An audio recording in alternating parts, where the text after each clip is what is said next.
எழுத்தறிவித்தவன் இறைவன். நமக்கெல்லாம்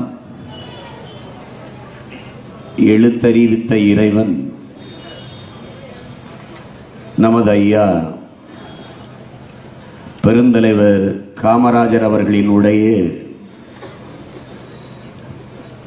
115வது பிறந்த நாள் நிகழ்வை உள்ள மகிழ்ச்சியோடும் நெகிழ்ச்சியோடும் உணர்வு எழுச்சியோடும் நாம் கொண்டாடி கொண்டிருக்கிறோம்.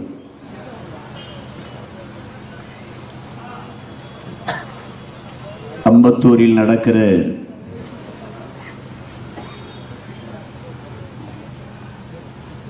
பெருமைமிக்க இந்த நிகழ்வினை ஒருங்கிணைத்து நடத்திக் கொண்டிருக்கிற என் அன்பிற்கினிய தம்பிமார்கள் கரு சிவகுமார் அவர்கள், தம்பி வீரவளவன் அவர்கள், தம்பி தமிழ் மாற்றின் அவர்கள், எழில் வேந்தன் அவர்கள், கொரட்டூர் ராஜா அவர்கள், தம்பி பூவேஸ் அவர்கள், அன்பிற்கினிய முத்து அவர்கள், தருமன் அவர்கள், தம்பி தமிழ் நூர் முகம்மது அவர்கள், ராஜ்மோகன், தம்பி ஜெயச்சந்திரன், சேகர், சதீஷ்குமார், விஜயகுமார், கொரட்டூர் ராஜேஷ், என் அன்பிற்கினிய அன்பு பார்த்திபன், இசையேந்தி, சரவணன், சித்தார்த்தன், தம்பி கோபால், பாரதி, சாந்தலிங்கம், இவர்களோடு துணை நின்று உதவிய என் உடன் பிறந்தார்கள். மேடையிலே வீற்றிருக்கிற மதிப்புமிக்க தலைவர்கள், நாம் தமிழர் கட்சியின் இதயமாக இருக்கிற என் அன்பிற்கினிய அண்ணன் கலைக்கோட்டு உதயம் அவர்கள்,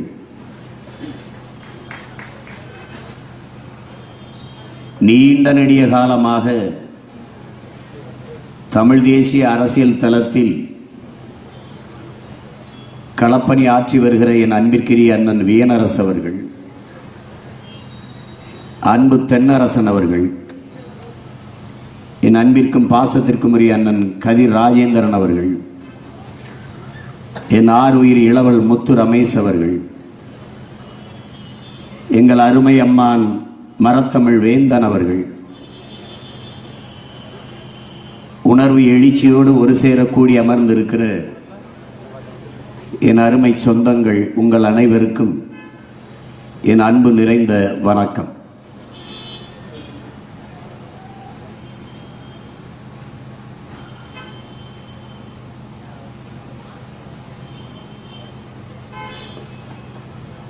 பெருந்தலைவர் அவர்களிடத்திலே ஒருவர் கேட்கிறார், கடவுள் எப்போதையா மகிழ்ச்சியாக இருப்பார் என்று.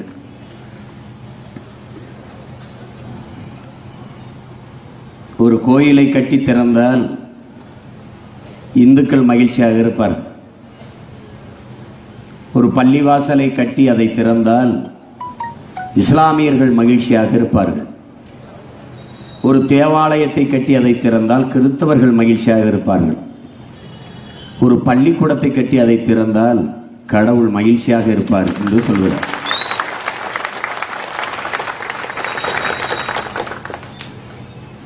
தொட்டனை தூறும் மணற்கேணி மாந்தருக்கு கற்றனை தூறும் அறிவு என்று தமிழர் மறை போதிக்கிறது. அது போதித்து பல்லாயிரம் ஆண்டுகளாகிவிட்டது. அதனால் எவரும் நமக்கு கல்வி அறிவை புகட்ட வேண்டும் என்று சிந்திக்கல, செயல்படுத்தல.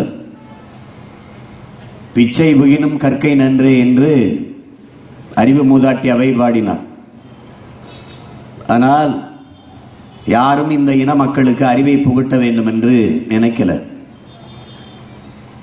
என் அன்பிற்குரிய சொந்தங்களே, என் அருமை உடன் பிறந்தவர்களே,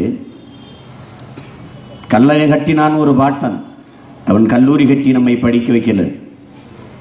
பெரிய கோயில் கட்டினான் ஒரு பாட்டன், அவன் ஒரு பள்ளிக்கூடம் கட்டி நம்மளை படிக்க வைக்கல. மன்னராட்சி காலங்களில் வந்து சேராத கல்வி, மக்களாட்சி காலங்களிலும் வந்து சேராத கல்வி மகத்தான பெருந்தலைவர் காமராஜர் அவர்கள் காலத்தில் தான் நமக்கு வந்து சேர்ந்தது என்பதை நாம் மறக்கவோ மறுக்கவோ முடியாது. ஒரு தம்பி எனக்கு செய்தி எழுதி அனுப்பினார். ஆன்மீகத்திற்காக திருமணம் செய்து கொள்ளாது வாழ்ந்த பச்சை தமிழன் பசும்பன் நமது ஐயா முத்துராமலிங்க தேவர் அவர்கள் அரசியலுக்காக மக்களுக்கு சேவை செய்வதற்காக திருமணமே செய்து கொள்ளாது வாழ்ந்த ஒரு பச்சை தமிழன் நமது ஐயா காமராஜ் அவர்கள் அறிவியலுக்காக திருமணமே செய்து கொள்ளாது வாழ்ந்த பெருந்தகை நமது ஐயா அப்துல் கலாம் அவர்கள். இன்னும் ஒரு தம்பி எனக்கு ஒரு செய்தி அனுப்பியிருக்கிறான். கிழிஞ்ச சட்டையை துண்டை போட்டு மறைத்து அரசியல் செய்தார். அவர் பெருந்தலைவர். கிழியாத சட்டையை கிழித்துவிட்டு அரசியல் செய்தால்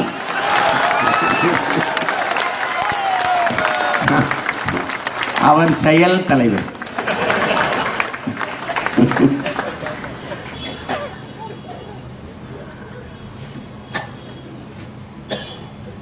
பெருந்தலைவரை பேசுவது என்பது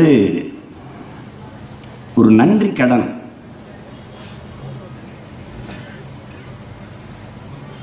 அவர் சிறந்த பள்ளிக்கூடத்தில் படித்த பிள்ளைகள் கூடி நிற்கிறோம்.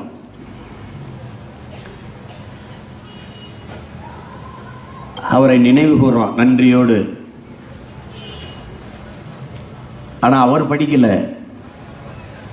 தனக்கு கிடைக்காத கல்வி சில பேர் இருப்பான், எனக்கு சோறு கிடைக்கலன்னா எவனுக்கும் கிடைக்கூடாதுன்னு நினைப்பான். அது வேற. தனக்கு கிடைக்காத கல்வி தன் இன பிள்ளைகளுக்கு கிடைக்கணும்னு நினைச்ச பெருந்தகை நமது ஐயா காமராஜ் அவர்கள்.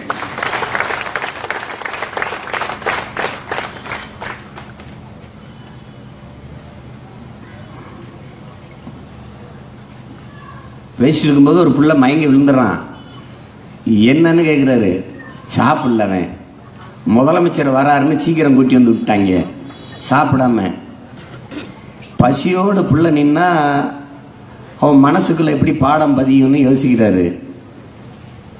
ஐயா வெற்றி கொண்டானவர்கள் தான் சிறப்பா சொல்லுவாங்க. தெருவில் விளையாடிக்கிட்டு இருந்தோம். எப்ப படிக்க போலையா? ஐயா படிக்க போயிட்டா சோறு யாரையா போடுவா? ஒருவேளை சோறு போடுற ஐயா, சாப்பிட்டு வந்து படிங்கயான்னு சோறு போட்டு படிக்க வச்சாரு. அப்புறமும் விளையாடிக்கிட்டு இருந்தோம் போல. திருப்பி வந்தார். தெருவில் விளையாடிட்டு இருந்தோம். ஏயா இன்னும் பள்ளிக்கூடம் போலையா? ஐயா எழுதி படிக்க நோட்டு புத்தகம் இல்லையா? அது இலவசமா தரையா, வாங்க ஐயா. அப்புறமும் விளையாடிட்டு தான் இருந்தோம். பள்ளிக்கூடம் போல ஐயா வந்தாங்க. ஏயா சோறு கட்டியே போட்டேன், நோட்டு புத்தகம் கட்டியே கொடுத்தேன், இன்னும் பள்ளிக்கூடம் போகாம இருக்கிறீங்களா? ஐயா போட்டுக்கிற துணிமணி இல்லையா?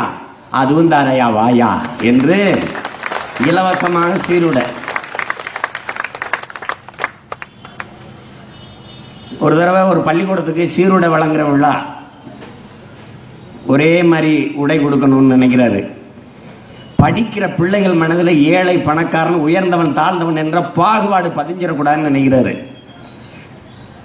அந்த விழாவுக்கு மதிப்பிற்குரிய தவத்திரு ஐயா குன்றக்குடி அடிகளார கூட்டிட்டு போறாங்க.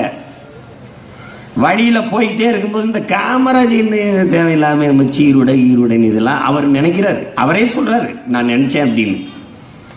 பள்ளிக்கூடத்துக்கு போற பிள்ளைகளை இறக்கி பள்ளியில பார்த்து வண்டியை விட்டு இறங்கி எங்க என்ன கேட்கிறாரு. ஒரே மாதிரி சீருடை. அந்த ஒரு பையன் திணிந்து பையன் கேட்கிறான், ஏயா அப்படி சீருடை போட்டிருக்கீங்களே என்ன அப்படின்னு. ஐயா இதுல கள்ள மாணவன், பள்ள மாணவன், பறையர் மாணவன், நாடார் மாணவன், செட்டியார் மாணவன் உங்களுக்கு தெரியுதா? தெரியலன்றாரு. இதுக்கு தாயா எங்க ஐயா காமராஜ் ஒரே மாதிரி உடைய கொடுத்துருக்காருன்றான். அதுவரை அந்த நிகழ்ச்சிக்கு போறதுக்கு அவருக்கு பெரிய விருப்பம் இல்ல. ஆனால் அன்னைக்கு அந்த அவர் சொல்றாரு, உளமாற நான் நெகிழ்ந்து போய் பெருமையோடு அந்த நிகழ்வில் பங்கேற்றேன்.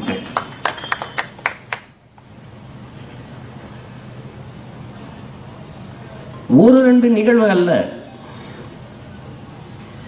ஒரு திரைப்படத்தில் ஒரு கதாநாயகனை சிறந்தவனாக காட்டுவதற்கு ஒரு திரைக்கதை ஆசிரியன் எப்படியெல்லாம் உட்கார்ந்து எழுதுவானோ அப்படி அந்த மகன், அந்த மகத்தான தலைவன் தன் வாழ்க்கையிலே அப்படி ஆக சிறந்த திரைக்கதை அவள்தான். இப்படி ஒரு தலைவர் வாழ்ந்திருப்பானான்னு சொன்னா நம்பாது இன்னொரு தலைமுறை, நம்பவே நம்பாது. ஒரு நாட்டின் முதலமைச்சர் ரேஷன் அரிசியை சாப்பிட்ட முதலமைச்சர் காமராஜரை தவிர உலகத்திலே ஒன்று இருக்க மாட்டான். சோறாக்கி போட்ட வைரவன் மூக்கு கிட்ட கொண்டு போக முடியாத போய் ஒரே நாத்தமா இருக்கும். ஆனா ஐயா முகம் ஜொலிக்காம சாப்பிடுவாருன்ற. இதை சாப்பிடல ஐயா, நான் சனம் இதைத்தானே சாப்பிடுது, அதுதான் நம்மளும் சாப்பிடணும். அதிகபட்ச அசைவமே அவர் வாழ்க்கையில முட்டை தான். அதுக்கு வார ஒரு முட்டை, ஞாயிற்றுக்கிழமை யாராவது நண்பர் வந்து ஒரு முட்டையை சாப்பிட்டாருன்னா 2 முட்டை ஆயிடுச்சுன்னா அடுத்த வாரம் முட்டை இல்லை. இப்படி யாராவது முதலமைச்சர் வாழ்ந்திருப்பாரான்னு நீங்க கற்பனை செய்ய முடியாது. எங்க அண்ணன் கூட குறிப்பிட்டு பேசினாங்க, தேனரசு அண்ணன். காமராஜர் சிறந்தவராக இருந்ததில்லை, காமராஜர் அமைச்சரவையில் இருந்த அத்தனை விரிஞ்சிருந்தவனா இருந்தான். என் தலைவன் எவ்வளியோ அவ்வளி தொண்டர்கள். அரசு பேருந்தில் பயணம் பண்ணாரு கக்கன்னா அவனா நம்புவானா?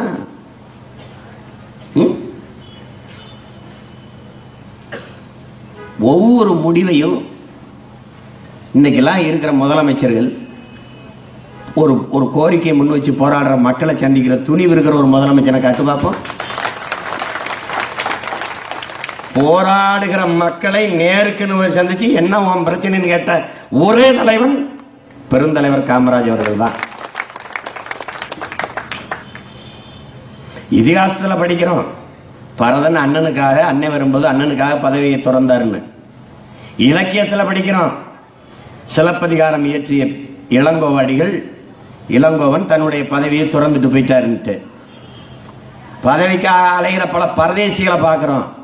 இருந்த பதவியை, வகித்த பதவியை வேண்டாம் என்று துறந்தவன் இந்திய துணைக்கண்டத்திலே பெருந்தலைவர் காமராஜ் மட்டும்தான். முதலமைச்சராக இருக்கிறாரு, வேணான்னு விட்டுக்கிறாரு. எனக்கு பதவி வேண்டாம், இளைஞர்கள் வரட்டும், நான் கட்சி பணிக்கு போறேன். யாராவது ஒரு தலைவரை சொல்லுங்க பாப்போம். அப்படி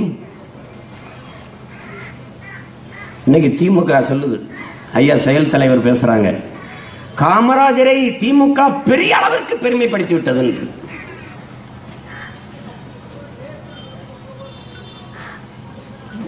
நாங்க எல்லாத்தையும் மறந்துட்டோம் நினைச்சு பேச்சுக்கிறது. பெருந்தலைவர் ரஷ்யா போறாங்க, ஐயா கலைஞர் பேசுறாரு. இதுவரைக்கும் ரஷ்யாவுக்கு இந்திய நாடு எரும மாட்டு தோளத்தை அனுப்பிட்டு இருந்தது, இப்போது எருமையவே அனுப்புது என்று பேசுறாரு. எப்படி பெருமைப்படுத்துறாங்க பாருங்க.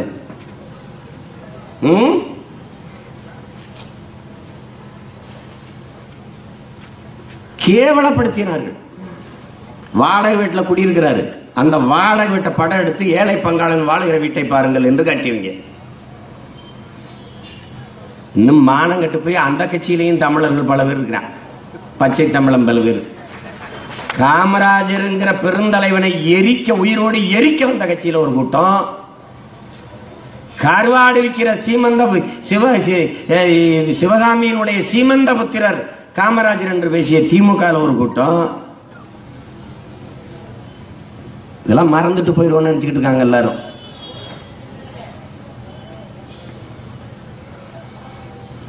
ஆட்சியின் செயல்பாட்டு வரைவில் உங்க பிள்ளைய கொடுத்துருக்கோம். காங்கிரஸ் கட்சி கூட தன் ஆட்சியின் வரைவில் கொடுத்திருக்காது. நாம் தமிழர் கட்சி பெருந்தலைவர் படத்தை போட்டு இந்த பெருந்தலைவனின் அப்பழுக்கற்ற உண்மையும் நேர்மையுமான இந்த தூய தலைவனின் பாதையில் நாம் தமிழர் பிள்ளைகள் பயணிப்போம் என்று கொடுத்துருக்கோம். வேணா அந்த புத்தகத்தை எடுத்து படிச்சு பாருங்க. உண்மை, நேர்மை, தூய்மை, எளிமை தான் பெருந்தலைவரின் பாதை. காமராஜருங்கிறது தனி மனிதன் இல்லை, தமிழ் தேசிய இனத்தின் அறம் சார்ந்த ஆட்சியை கொடுத்த ஒரு தலைவன். எப்படி? குடிதழி கோலோச்சும் மாநில மன்னன் அடிதலில் நிற்கும் உலகு, முறை செய்து காப்பாற்றும் மன்னவன் மக்களுக்கு இறை என்று வைக்கப்படும். மணிநீரும் மண்ணும் மலையும் அணிநிழற்காடும் உடையது அரண். உருவசியும் ஓவா பிணியும் செருவகையும் சேராது இயல்வது நாடு. துணி உடைமை தூங்காமை கல்வி இவை மூன்றும் நீங்கா நில நாள்பவருக்கு. இந்த தமிழரின் அறத்தின் வழி நின்ற ஆட்சி செய்த மறவன் நமது ஐயா பெருந்தலைவர் காமராஜர் என்பதை நாம் மறந்துவிட முடியாது.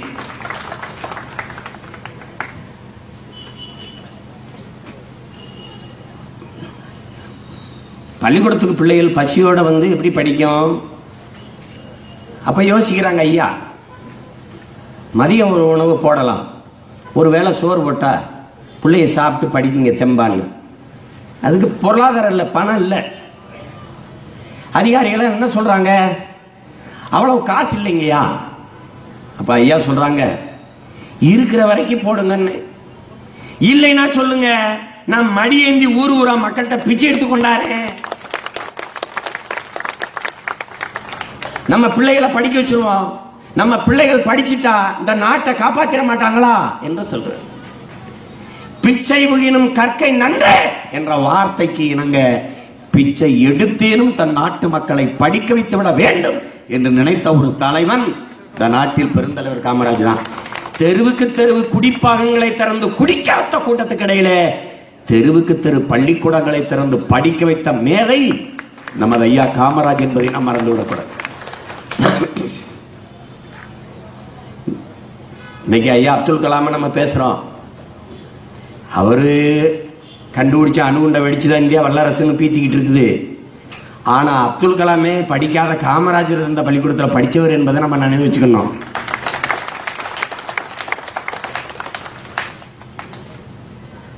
ஒரு சின்ன குழந்தை வருது ஐயாட்ட, ஐயா என் தம்பிக்கு பள்ளிக்கூடத்தில் பணம் கட்டுறதுக்கு காசு இல்லையா அப்படின்னு. காசு எடுத்து கொடுக்குறாங்க. இது பெருந்தலைவர். அந்த புள்ள பள்ளிக்கூடத்தில் போய் காசை கட்டிட்டு அதுக்கான ரசீதை கொண்டு வந்து ஐயாட்ட கொடுக்குது. எப்படி இருக்கு பாருங்க. ஒரு நல்ல தலைவன் ஆளுகிற போது நாடும் மக்களும் நேர்மையா இருப்பாங்கிறது சான்று. இன்னைக்கு அப்படி இல்லாம இருக்கு. இன்னைக்கு அப்படியா? வாக்குக்கு காசு வாங்கிட்டு வாக்கு செலுத்துற ஒரு கூட்டமா மாறிட்டோம். உரிமையை விக்கிறோம். ஊழல் லஞ்சத்தை ஒழிக்கணும்னு பேசுறோம். ஊழல் லஞ்சத்தின் தொடக்கமே ஓட்டுக்கு காசு வாங்கிட்டு போடுறதுதான். 100 கோடியை ஒரு தொகுதிக்கு முதலீடு செய்யறவன் 1000 கோடி சம்பாதிக்க முடியுங்கிற நம்பிக்கையில் தான் செய்யறான். அதுக்கு யார் வாய்ப்பு தருவது? மக்களாகிய நாம்.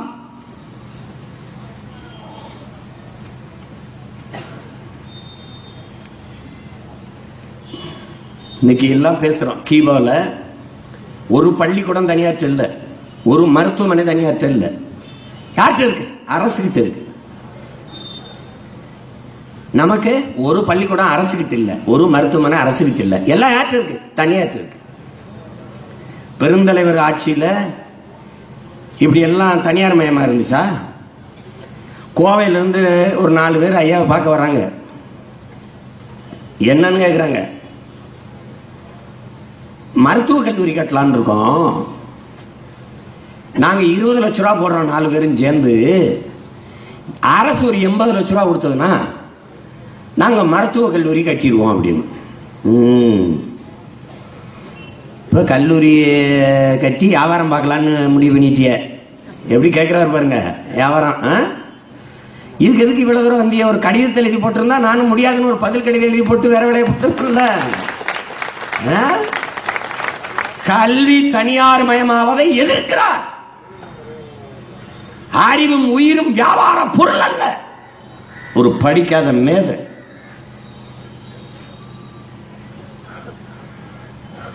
இந்த தீய அரசியலின் தொடக்கமே திராவிட முன்னேற்றம் வரும்போதுதான் வருது. திராவிட முன்னேற்றம், திராவிட முன்னேற்றம், திராவிட முன்னேற்றம் அப்படியே வந்து திருடர் முன்னேற்றம், திருடர் முன்னேற்றமா வந்துருது.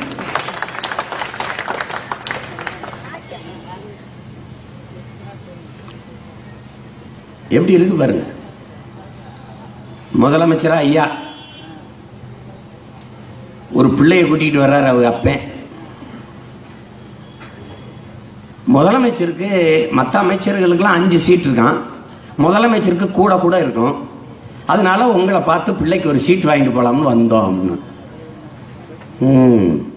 அப்படியா, எனக்கு தெரியாம போச்சே, அப்படியா எனக்கு இருக்காமா, அப்படி இருந்தா பண்ணி விட்டுருவோம். சரி, அப்புறம் கேட்கிறாரு, பார்த்தா படிச்சால் மாதிரி இருக்கிறீங்க, 2 நாளா என்னைய பார்க்க காத்து கிடந்தேன்னு வேற சொல்றீங்க. நாங்க ஒரு நேர்மையாளர்கள் நடுநிலையாளர்களை வச்சு ஒரு குழு அமைச்சிருக்கோம். தகுதியா வாய்ந்தவர்களுக்கு, தகுதி வாய்ந்த பிள்ளைகளுக்கு இடம் கொடுக்கணும்ட்டு குழுவை நம்மளே போட்டுட்டு அப்புறம் இப்படி தனிப்பட்ட முறையில் ஒவ்வொருத்தருக்கும் சிபாரிசு பண்ணிக்கிட்டு இருந்தா அது நல்லாவா இருக்கும்? உங்களுக்கு கொடுத்தா நீங்க போய் 4 இடத்துல சொல்லி அது 40 பேருக்கு பரவி, அப்புறம் 400 பேருக்கு பரவி, அப்புறம் 1000 பேருக்கு பரவி, எல்லாரும் ஒப்புக்கு தான் இந்த குழு இருக்கு, இப்படி போனாதான் சீட்டு கிடைக்கணும் வந்துட மாட்டானா? இது தப்பு இல்லையா? முறையா செய்யும் போது எங்கேயாவது ஒரு இடத்துல தவறு இருந்தா பரவாயில்ல, முறையே இல்லாம நடந்தால் எப்படி?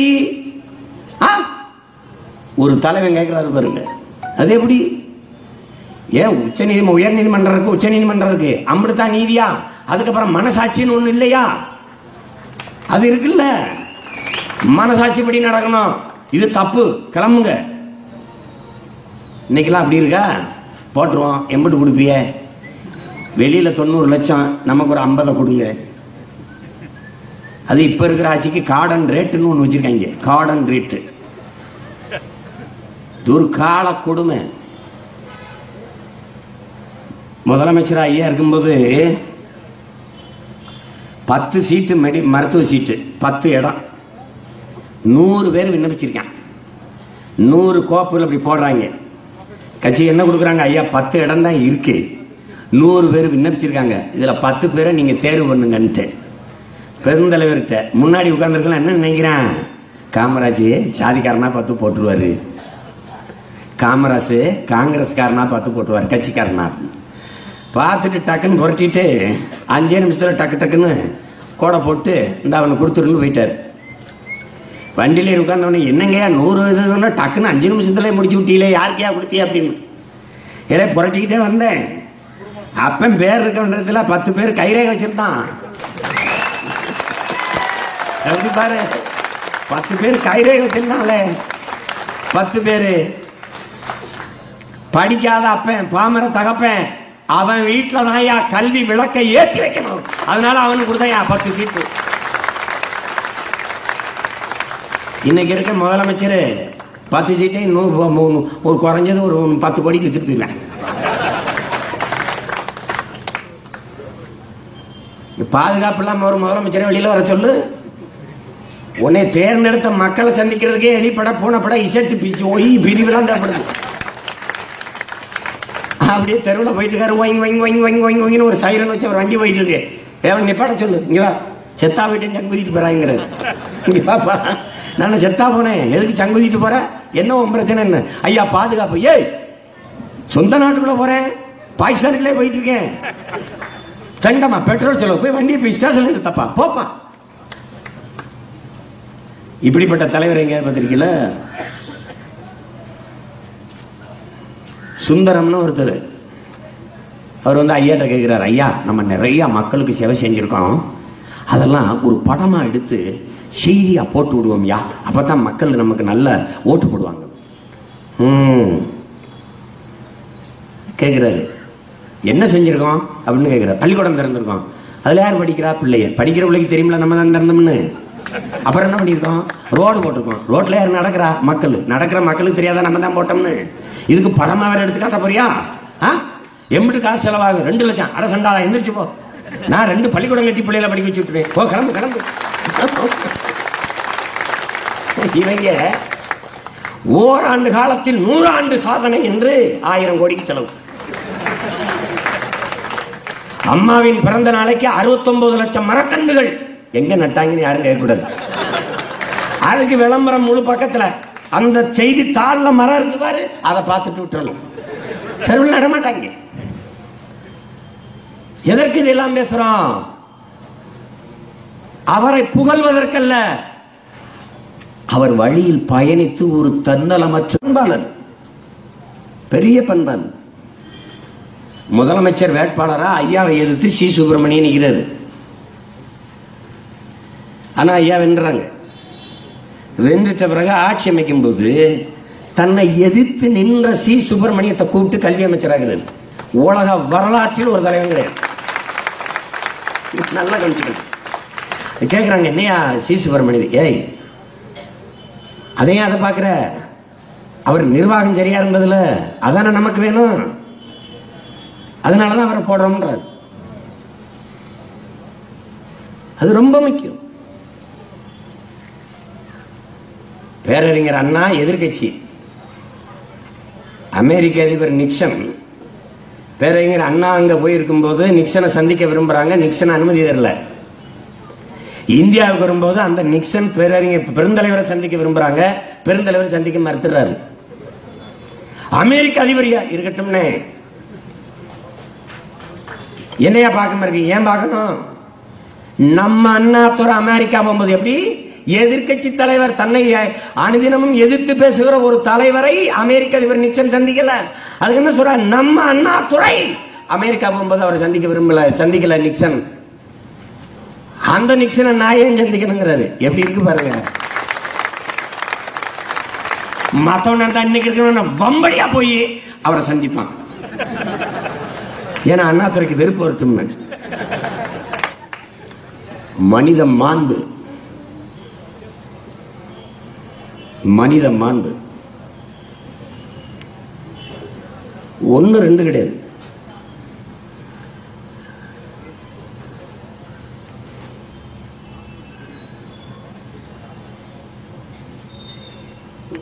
இது ஒரு சாலையில போயிட்டு இருக்கும்போது ஒரு மரக்கட்டை ஏத்தி போற வண்டி, அது ரொம்ப ஏற திணறுது, அதனால போக்குவரத்து நெரிசல் ஆயிருது. முதலமைச்சர் டக்குன்னு இறங்கி வண்டியை விட்டு இறங்கி வேட்டியை மடிச்சுக்கிட்டு வண்டியை தள்ளி விடுறாரு, பாறை வண்டியை. எவ்வளவு நினைச்சு பாருங்க, அப்படிலாம் ஒரு முதலமைச்சர் நாட்டில் இருந்தாருன்ட்டு நம்பவே முடியாது. இப்படி ஒரு தலைவன் வாழ்ந்தாரு அப்படின்னு. ஊருக்கு போற போது தோல்ல துண்டு, ஐயாவுக்கு துண்டு போத்துறாங்க. இந்த துண்டெல்லாம் வாங்கி வச்சுக்கிறாரு. இது வாங்கி சேமிச்சு வைக்கிறாரு நெல்லை ஜெவமணி. அவர் ஒரு தியாகி. இது வாங்கி வாங்கி வச்சுக்கிட்டு இருக்க ஒருத்தர் ஒரு துண்டை எடுத்துடுறாரு, அவருக்கு பயன்படுத்திக்கிறார். இதை ஐயா பார்த்துடுறாரு. ஏன் ஒரு துண்டை ஆட்டையை போடுறாமே பார்த்துட்டு, ஜெவமணி இந்த துண்டுகளை எல்லாம் பத்திரமா மடிச்சு வையப்பா, மடிச்சு வை அப்படின்னு. வண்டியில போயிட்டு இருக்கும்போது என்னங்கன்னு கேட்கிறாரு. ஜெவமணி, இந்த துண்டுகள் எல்லாம் சென்னையில் இருக்க பாலமந்திர் பள்ளிக்கூடத்துக்கு போகுதப்பா, அது குழந்தைகளுக்கு கொண்டு போய் கொடுக்கறது. ஐயா கூட்டத்துக்கு போயிட்டா துண்டுகளை கொண்டு வருவாருன்னு அதுலதான் இந்த பிள்ளைய சட்டை தச்சுக்கிறது. அதனால அதுல கை வைக்காத, உனக்கு துண்டு வேணா சொல்லு, நான் வாங்கி தரேன், அதை பயன்படுத்தி அந்த துண்டை எடுத்துக்கிறேன். ஐயா கூட்டத்துக்கு போயிட்டாங்கன்னா துண்டோட வருவாங்கன்னு பிள்ளைய காத்திருக்கேன், அந்த துண்டுல கை வச்சிடாதேன்னு. தோல்ல தனக்கு போட்ட துண்டை வச்சு மக்களுக்கு தொண்டு செய்த ஒரு தலைவன் உண்டென்றால் அது பெருந்தலைவர் காமராஜ் தான். காசு கூட்டத்தில் வர மக்கள் அந்த காசு கொடுக்குறாங்கல்ல, இந்த காசை சேமிச்சு சேமிச்சு சேமிச்சு கஸ்தூரி ரங்கன்னு இந்து நாளேட்டு ஆசிரியர், அவர்கிட்ட போய் இந்த காசை கொடுத்து வைக்கிறது ஐயா. அந்த காசை ரொம்ப நாளா சேர்த்து வச்சுட்டு அவர் கஸ்தூரி ரங்கன் சாக கிடக்கிறார், உடம்பு முடியல. காமராஜை கூப்பிடுறாரு. ஏ காமராஜே, நீ சிறுக சிறுக கொஞ்சம் கொஞ்சமா சில்லறையா காசு கொடுத்தில, அது பெரிய தொகையா இருக்கப்பா, அந்த காசை வாங்கிக்கணும். அது எதுக்கு எனக்கு, அது எதுக்கு எனக்கு, எப்ப ஓன் காசு தானப்பா வாங்கினேன், அது கிடக்கட்டும்னே, நீங்க இதை சொல்றதுக்கா கூப்பிட்டிய, இது நான் வந்திருக்க மாட்டேனே. உடனே அந்த மனுஷன் பாருங்க, ஏதாவது ஒண்ணு செய்யுங்கன்னா ஒரு இடத்தையாவது வாங்கப்பான்னு. சரி, அப்படியாவது ஒண்ணு நீங்களே செஞ்சு விடுங்கன்னா அந்த காசை வச்சு ஒரு இடத்த வாங்குறாங்க தேனாம்பேட்டையில. அந்த இடம் தான் இன்னைக்கு காமராஜர் அரங்கமாக இருக்கிற சத்தியமூர்த்தி பவன் ஒன்று காங்கிரஸ் அலுவலகம் இருக்குல்ல. அது எந்த காங்கிரஸ் கட்சிக்காரன் கூட்டம் போட்டு காமராஜர் பெருமையா பேசுவான்? பேசுறதுக்கு யாருக்கு தகுதி இருக்கு? நாம் தமிழர் கட்சி பிள்ளைகளை தவிர்த்து வேற எவனுக்கு பேசுறதுக்கு தகுதி இருக்கு?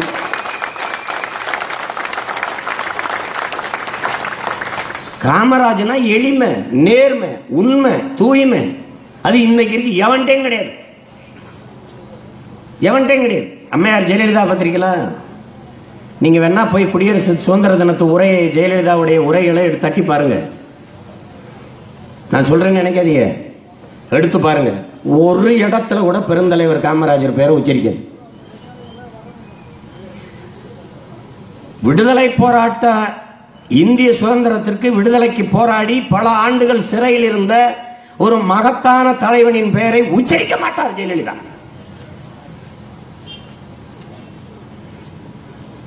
இப்ப இல்ல, போன ஆண்டு, அதுக்கு முந்தின ஆண்டு, அதுக்கு முந்தின ஆண்டு சுதந்திர தின உரையை, ஜெயலலிதாவுடைய உரையை நீங்க வலையொலியில தட்டி பாருங்க. பேசாது.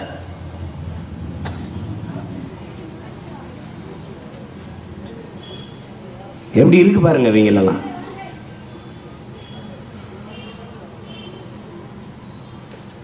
வரலாற்றில் நீ புறக்கணிக்கப்பட்ட இனத்தின் கூட்டணி. மாடு இழுக்க திணறுகிற செக்கை உன் பாட்டன் இழுத்தான் இந்த நாட்டின் விடுதலைக்கு.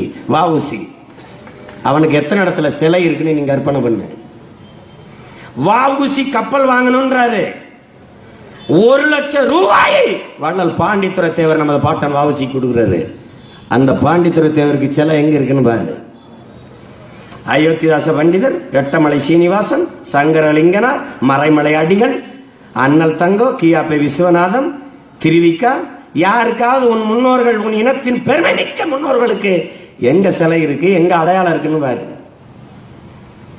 ஆனா வந்தவன் போனவன் அயோக்கிய பைய அத்தனை பேருக்கும் தமிழகத்தின் தெருப்புறஞ்சல் இருக்கு. ஒரு நாள் நம்ம வர்றோம், ஒரே ராத்திரில குட்டிச்சாக்கில கட்டி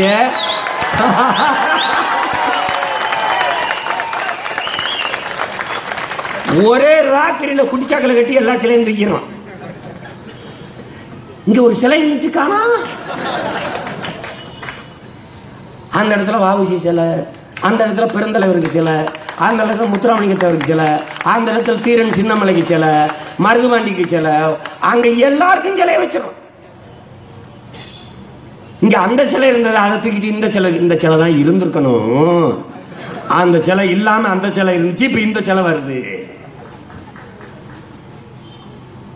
உருவாக்குவோம் ஒரு காலத்தை, பெருந்தலைவரின் பேரப்பிள்ளைகள் செய்வோம். சண்டை பெருந்தலைவருக்கும் அவன் பேரனுக்கு தான் சண்டை. நீ நல்லாட்சி கொடுத்தியா, அவன் பேரன் நல்லாட்சி கொடுத்தானா, அதான் சண்டை. இடையில அவனுக்கு கிடையாது. முதலிங்க ராஜாஜி வந்து 6000 பள்ளிக்கூடங்களை மூடிடுறாரு, நிர்வகிக்க காசு இல்லைன்ட்டு. நம்ம ஐயா வராரு, 6000 பள்ளிக்கூடத்தையும் திறந்து, அதுக்கு மேல 14,000 பள்ளிக்கூடம் திறந்து நம்மளை படிக்க வைக்கிறாரு.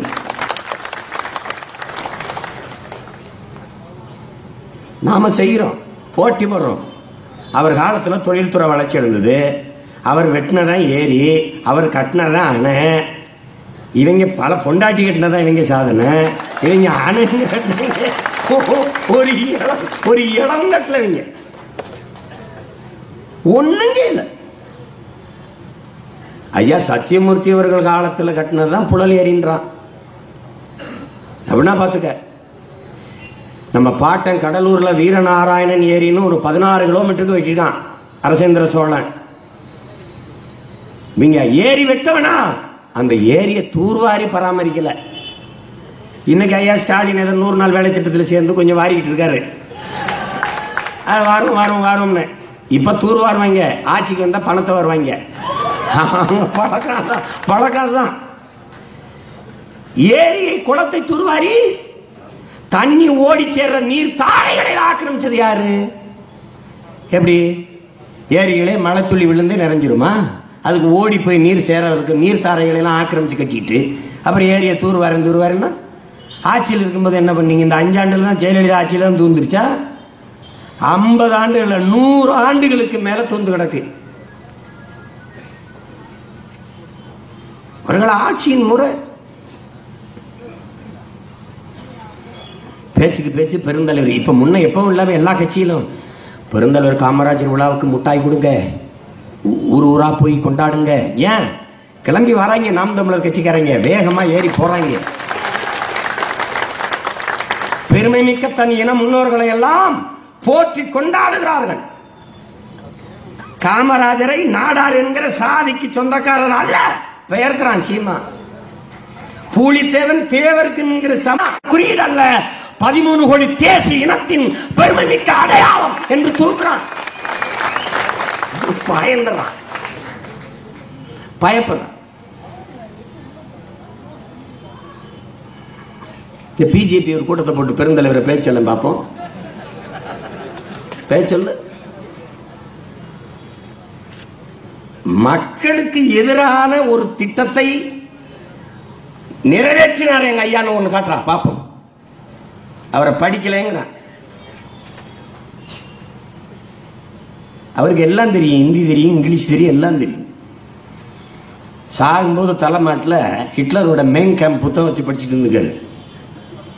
நீ சாதாரணமா நினைச்சிருக்காரு. நேருவோட இந்திய தெரியாமடா பேசியிருப்பாரு. அவன் மத்த மாதிரி இந்த பாடத்தை படிக்கல, உலகத்தை வரலாற்றை மேத.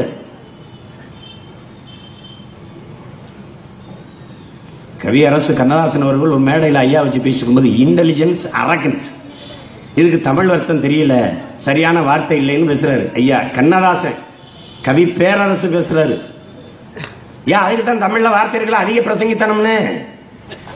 என்னது எப்படி இருக்கு பாருங்க. ஒரு மாபெரும் கவி மேதை இன்டெலிஜென்ஸ் அரகன்ஸ்க்கு தமிழ்ல வார்த்தை இல்லைன்னு பேசிட்டு இருக்கும்போது எந்திரிச்சு அதான் இருக்கப்பா அதிக பிரசங்கித்தனம்னு இவரை படிக்கலைன்றான். எப்படி இருக்கு பாருங்க.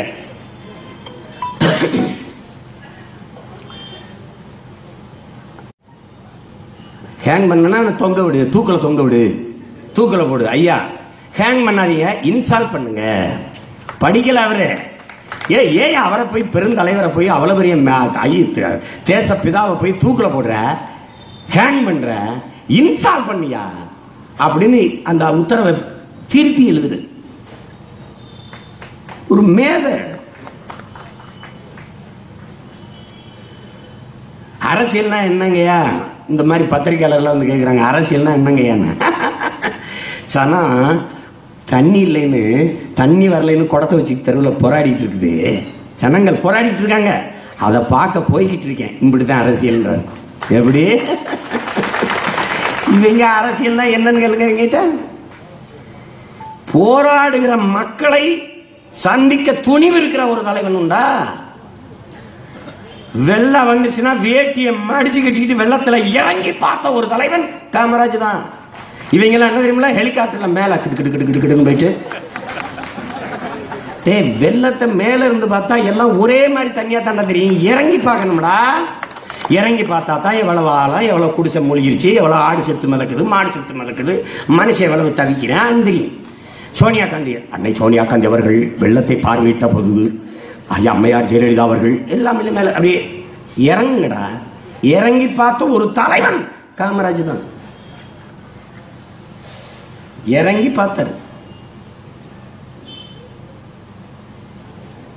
அதனாலதான் அவர் மக்கள் தலைவனா இருக்கிறார். இந்த சட்டமன்ற உறுப்பினர் தங்கி இருக்கிறா விடுதி இருக்குல்ல, எம்எல்ஏ ஹாஸ்டல் இப்ப இருக்கிறது இல்ல, அப்போ ஐயா காலத்துல மூக்கையத்தவர், அந்த அந்த மூக்கையத்தவர் அப்ப சட்டமன்ற உறுப்பினர். அப்ப மண்ணாங்கட்டின்னு ஒருத்தர் இந்த சட்டமன்ற உறுப்பினர்களுக்கு வேலை செய்யற ஒரு பியூன், அரசு நியமிச்சவர் தான், அரசு வேலையால். இப்போ தேநீர் வாங்கிட்டு வாப்பா, செய்தித்தாள் வாங்கிட்டு வாப்பா, அது சாப்பிடாத உணவு வாங்கிட்டு வாப்பா, ஒரு இட்லி இது வாங்கிட்டு வாப்பான்னா வாங்கிட்டு வந்து கொடுப்பாரு எம்எல்ஏக்களுக்கு, சட்டமன்ற உறுப்பினர்களுக்கு. மண்ணாங்கட்டி அவர் பேர். ஐயா வந்து ஒரு உத்தரவு போடுறார், இந்த மாதிரி இந்த படிக்காதவர்கள்லாம் அரசு பணியில் இருக்கக்கூடாதுன்னு ஒரு உத்தரவு போடுறார்.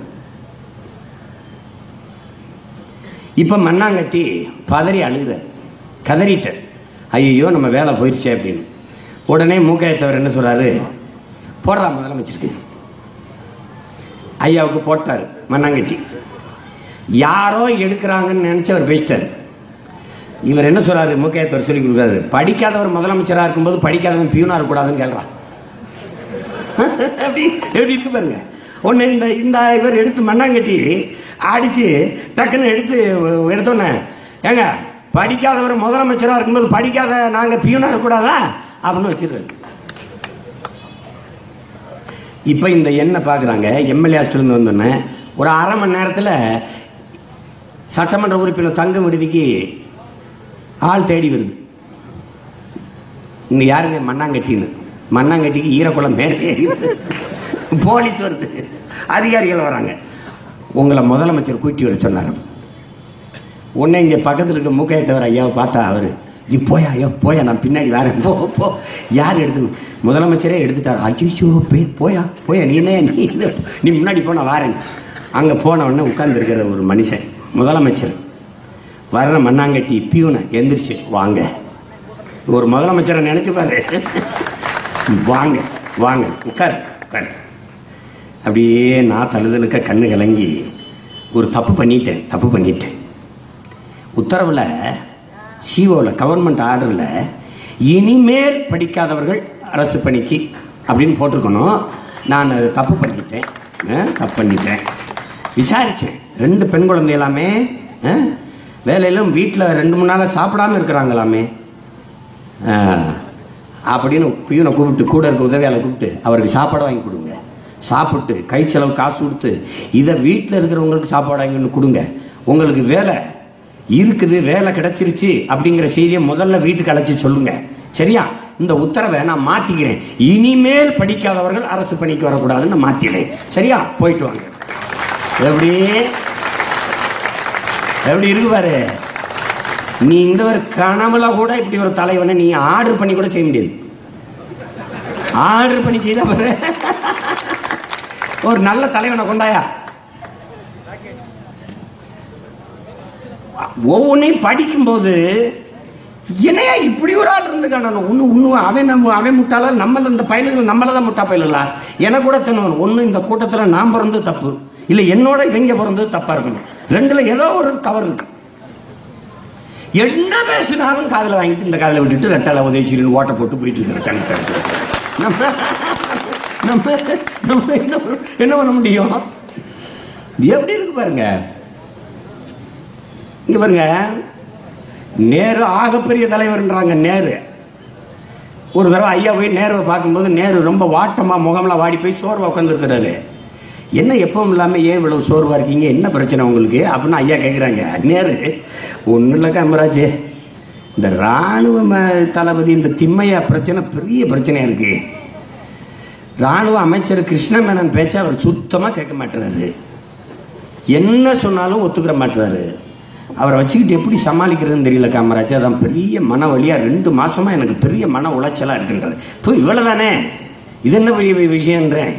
நீங்க அவருக்கு பதவி உயர்வை கொடுத்து, எப்படி சொல்றாரு பாருங்க, பதவி உயர்வை கொடுத்து வெளிநாட்டுக்கு ஒரு டூரை போட்டு விடுங்க, ஒரு சுற்றுப்பயணத்தை போட்டு விடுங்க. ஒரு 6 மாசம் பல நாடுகளுக்கு போயிட்டு வரட்டும். இந்திய ராணுவ தளபதி பல நாடுகளுக்கு போறாருன்னு சொல்லி விடுங்க. போயிட்டு வரும்போது ஒரே படை ஒரே தளபதியா இருந்தா தானே பிரச்சனை. முப்படையா பிரிச்சிருவோம், காலால் படை, கப்பல் படை, வான்படைன்னு பிரிச்சிருவோம். 3ஆ பிரிச்சு 3 தளபதியை போட்டு விட்டுருங்க, முடிஞ்சிருங்க. அதன்ற இது எனக்கு தோணலையே, அதான் சொல்லிட்டு போன. இன்னைக்கு நாட்டில் 3 முப்படை தளபதிகள் இருக்க காரணம் படிக்காத மாமேதை நமது ஐயா காமராஜருடைய ஆலோசனையா அறிவுரைங்கிறத நீங்க கவனத்தில் வச்சுக்கணும். உடனே என்ன பண்றாரு, திம்மையாவை பதவி உயர்வை கொடுத்து வெளிநாட்டுக்கு அனுப்பிடுறாரு. அவர் வெளிநாடு போய் சுத்தி கித்திட்டு வர்றாரு. வரும்போது 3ஆ பிரிச்சு விட்டுறாரு. இந்த 3 படையில ஒரு படை, 3 படைக்கும் தளபதியா இருந்த ஒருத்தன் 3 படையில ஒரு படைக்கு தளபதியா இருக்கிறதாருன்னு அவரே பதவி விலகி வெளியில விடுறாரு. ரொம்ப பெரிய தீர்க்கதரிசி, சாதாரண ஆள் கிடையாது. மதுரைக்கு பக்கத்தில் ஏதோ வாடிப்பட்டியோ வடுகுப்பட்டியோ ஏதோ ஊரில் பேசிட்டுருக்கிறாரு. பேசிட்டே இருக்கும்போது சனா அப்படி கூட்டம் கட்டிட்டு ஓடுது. ஒளிவாங்கி பிடிச்சிட்டு, என்ன திமுகவுக்கு ஓட்டு கேட்டு எம்ஜிஆர்னு ஒரு நடிகர் வரார். இப்படி மூடி இருந்தார்ல, இந்த ஒளிவாங்கி எடுத்துட்டு போங்க போங்க போங்க, கூத்தாடி போய் நாட்டை கொடுங்க, அவன் கூத்தியாகையில் கொடுத்துட்டு போவான், போங்க போங்க.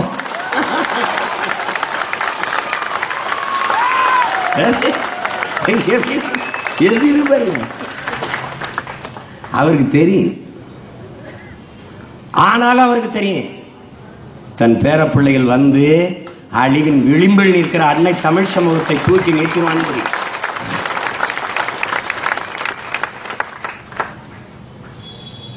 மிகச்சிறந்த ஆட்சியை கொடுப்போம்.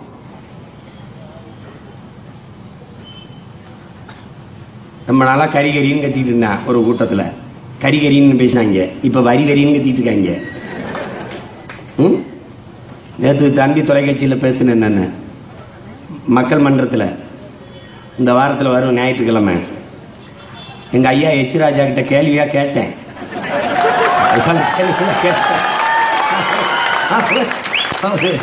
ஐயா நான் என்ன கேட்டேன், ஐயா ஐயா இந்த வரி எடுத்துக்கிறீ இல்லையா, அது எந்த வடிவத்தில் மக்களுக்கு திருப்பி வரும்னு கேட்டேன்.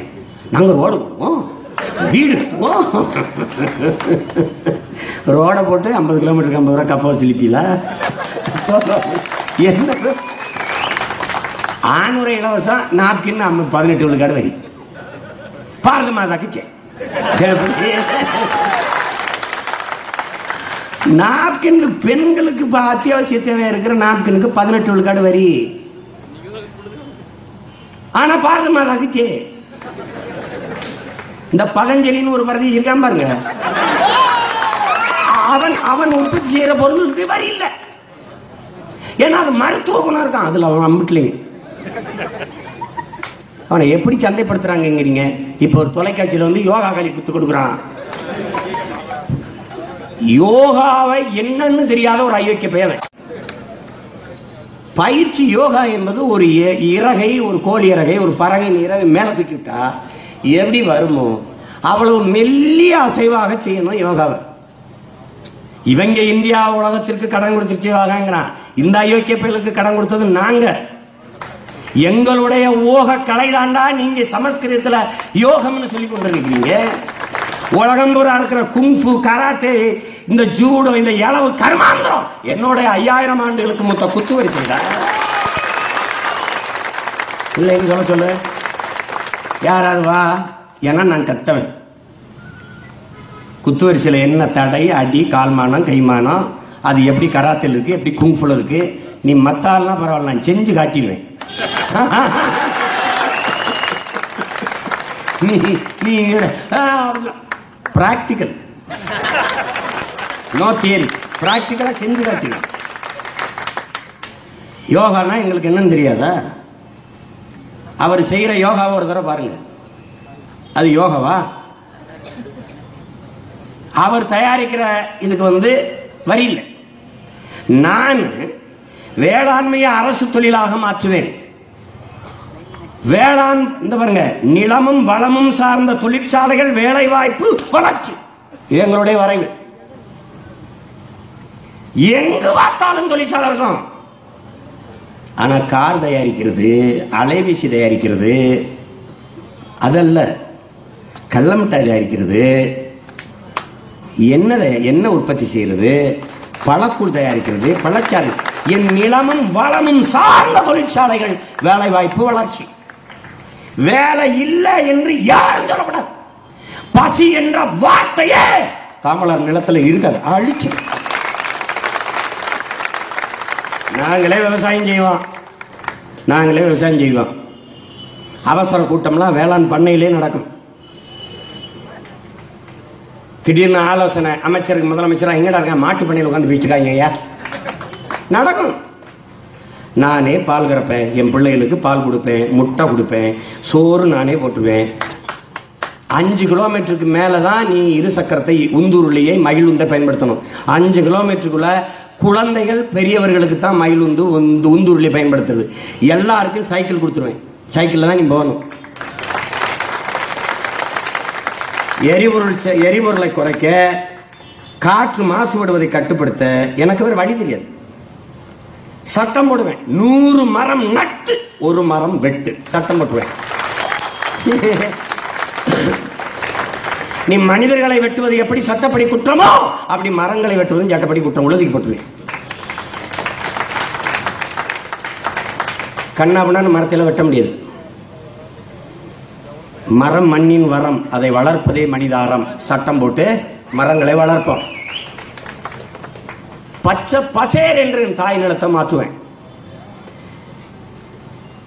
எங்க அப்பா நம்மாழ்வார் எங்களுக்கு கற்பிக்கிறார், தண்ணியை பூமிக்கு கீழே தேடாதரா, மேல தேடு. மேகத்தில் இருக்குடா தண்ணீர், அதை அறுவடை செய்கிற ஆற்றல் மரங்களுக்கு தாண்டா இருக்கு. மரத்தை வள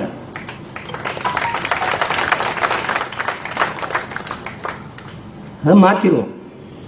எங்க ஐயா வரும்போது ஒவ்வொரு கிராமத்திலையும் தொடக்கப்பள்ளி, 3 கிலோமீட்டருக்கு ஒரு உயர்நிலை பள்ளி, 5 கிலோமீட்டருக்கு ஒரு மேல்நிலை பள்ளி, எல்லாத்தையும் மூடிட்டான். இப்போ திருப்பி அவன் பேரப்பிள்ளை வந்து ஒவ்வொரு தாய் கிராமத்திலையும் ஒவ்வொரு சிற்றூர்லையும் தொடக்கப்பள்ளி. அங்க என்ன வைப்போம்? அரும்பு, மொட்டு, மலர் 3 வகுப்புகளை வைப்போம். எப்படி இருக்கு? ஒரு தங்கச்சி பெங்களூர்ல இருக்கு, அது என் கட்சிக்கு எனக்கு கடலூருக்கு வந்து வேலை செய்ய வந்துச்சு. ஏன் தங்கச்சி நீ வந்து வேலையை விட்டு வந்துடுறேன்னு, ஆனால் அரும்பு, மொட்டு, மலர்னு படித்தோடனே வந்துட்டேன்னுட்டு பார்த்துக்க. நோ யூகேஜி எல்கேஜி கிழிச்சு இப்படி போட்டுருவோம். அரும்பு, மொட்டு, மலர் 3 வகுப்பு, 3 வயசுல அரும்புல சேர்க்கிறோம். அப்புறம் மொட்டு, மலர். இந்த 3 வயசு வரைக்கும் என் பிள்ளைய படிக்காது. அது பாட்டுக்கு விளையாடிக்கிட்டு கதை சொல்லிக்கிட்டு இருப்போம், பாட்டு போடுவோம், அது பாட்டுக்கு வரும் 2 மணி நேரம். அப்புறம் வீட்டுக்கு கூட்டிட்டு போயிடுவோம். இந்த 3 வருஷத்துல என் பிள்ளைகளை ஆசிரியரும் பெற்றோரும் படிப்பாங்க. எப்படி படிப்பாங்க? என் பிள்ளைக்கு எது தனி விருப்பம்னு பார்ப்போம். அந்த 3 வருஷத்துல என் பிள்ளைக்கு ஓவியம் வரைகிறதுல ஆர்வம், என் பிள்ளைக்கு இசையில் ஆர்வம், என் பிள்ளைக்கு விளையாட்டில் ஆர்வம். இதை வந்து எனக்கு 6 வயசுல நான் 1ஆம் வகுப்பு சேர்ப்பேன். உலகத்திலே கல்வியில சிறந்த நாடு தென்கொரியா.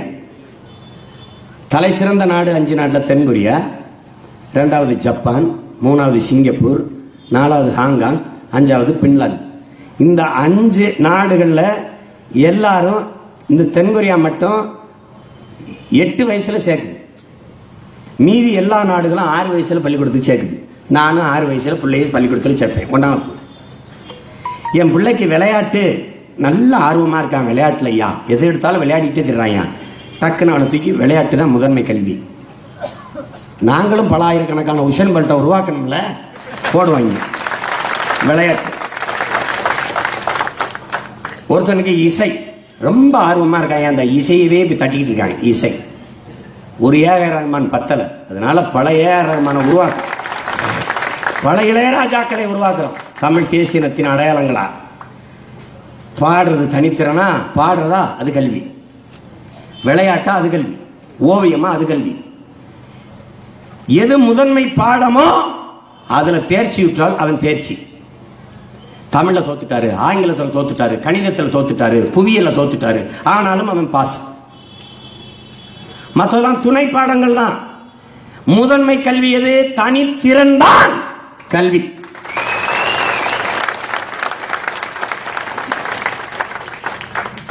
என்ன எடுத்துக்க, நான் என்ன படிச்சேன், என்ன வேலை செஞ்சுட்டு இருக்கேன், ஒண்ணுக்கும் சம்பந்தம் இல்லை. நான் படிச்சதுக்கும் பார்க்க வந்த வேலைக்கும் செஞ்சுக்கிட்டு இருக்க வேலைக்கும் சம்பந்தம். சும்மா சச்சின் டெண்டுல்கர் படிச்சாரா, பந்த அடிச்சாரானா அடிச்சார். இன்னைக்கு உலக புகழ் பெற்ற ஒரு ஆளா இருக்கிறாரு, பொருளாதாரத்தில் மிகவும் மேம்பட்டவரா இருக்காரு. காரணம் என்ன? தனித்திறன், அது கல்வி. இந்த பாடத்திட்டத்தை கிழிச்சு அப்படி போட்டுறோம், தூக்கி அப்படி வச்சிருக்கோம். தாய் மொழியில கல்வியை கற்பிக்கிறோம், அதுல போட்டி போடுறோம். இவங்க மாதிரி இல்ல. கல்வி மருத்துவம் அரசு கிட்ட இருக்குது, தனியார் முதலாளிகளுக்கும் நாம் தமிழர் அரசுக்கும் சண்டை. என்ன சண்டை? அம்மையார் ஜெயலலிதா கூட முடியலன்னா அப்பளவுல படுத்தார்ல, அது இல்ல. அரசு மருத்துவமனை படுப்பார் முதலமைச்சர், அங்க சட்டம் போடுவோம். அரசு பள்ளி, அரசு கல்லூரியில் அனைத்து அமைச்சர்கள், அரசு அதிகாரிகளின் பிள்ளைகள் படிக்கும். கல்வி தரம் உயர, உலக தரத்துக்கு உயரும். இன்னைக்கு எப்படி சிங்கப்பூர் போறான், சீனா போறான், ரஷ்யா போறான், என் பிள்ளை அந்த நாட்டில இருந்து தமிழ்நாட்டுக்கு படிக்க வருவான். அவ்வளவு தூக்கிற கல்வியை. ஜெயலலிதாவுக்கு மருத்துவம் பார்க்க ரிச்சர்ட் பிள்ளை வந்தான்ல, பிரிட்டன்ல இருந்து தமிழ்நாட்டுக்கு வைத்தியம் பார்க்கறதுக்கு வருவான் நோயாளி. அப்படி மருத்துவ தரத்தை உயர்த்துவேன். இந்த போடுங்க 85 விழுக்காடு.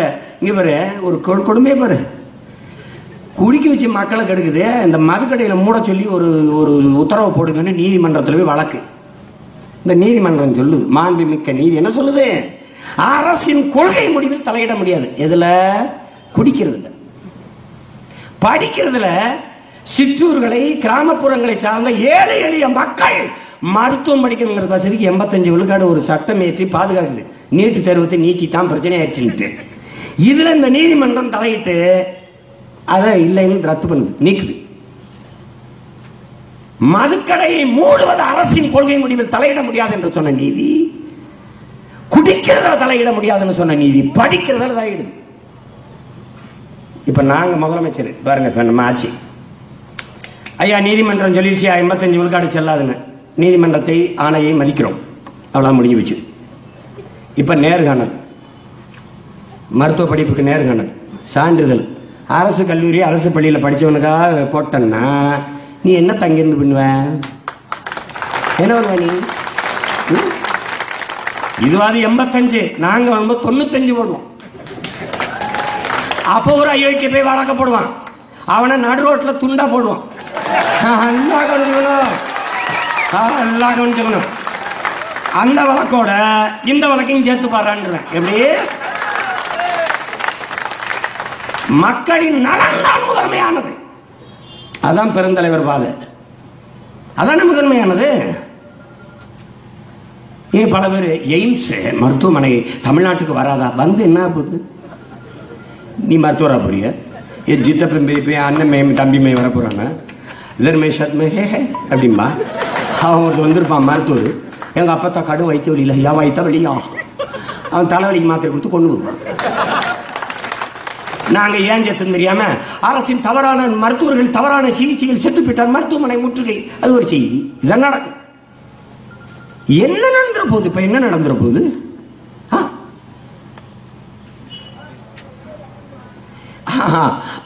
ஐயா வெச்சிராஜா சொல்றாங்க, எதுக்கு என் நாப்கினுக்கு வரி போட்டீங்க அப்படின்னா அதுக்கு என்ன சொல்றாரு தெரியுமில? எப்படிப்பட்ட விளக்கம் பாருங்க. மகளிர் சுய உதவி குழுக்கள் இருக்கு பாருங்க, மகளிர்கள் தான் அவர்கள் குடிசை தொழிலாக இந்த நாப்கினை தயாரித்துக் கொள்கிறார்கள். அவர்களுக்கு நாம வரி போடவில்லை என்றால் வேற ஒரு மனிதன் நுழைந்து விடுவான். ஏன் வேற ஆள உள்ள விடுறிய? உங்களை கேட்காம வந்துடுறானே. எப்படி இருக்கு பாருங்க. அவர் பேசியிருக்காரு, நீங்க பாப்பீங்க ஞாயிற்றுக்கிழமை. அது எனக்கு அப்புறம் பேசினால இப்ப அவர் பதில் சொல்ல முடியல. இல்ல இங்க பாருங்க, அது வந்து வேற ஒருத்தர் புகுந்து விடுவாங்க. ஏன் அவனை புகர விடுறிய? இது எப்படி இருக்குன்னா, அவன் வந்து உன்னை கொன்றுவான், அதுக்கு முன்னாடி நான் உன்னை கொன்றேன்.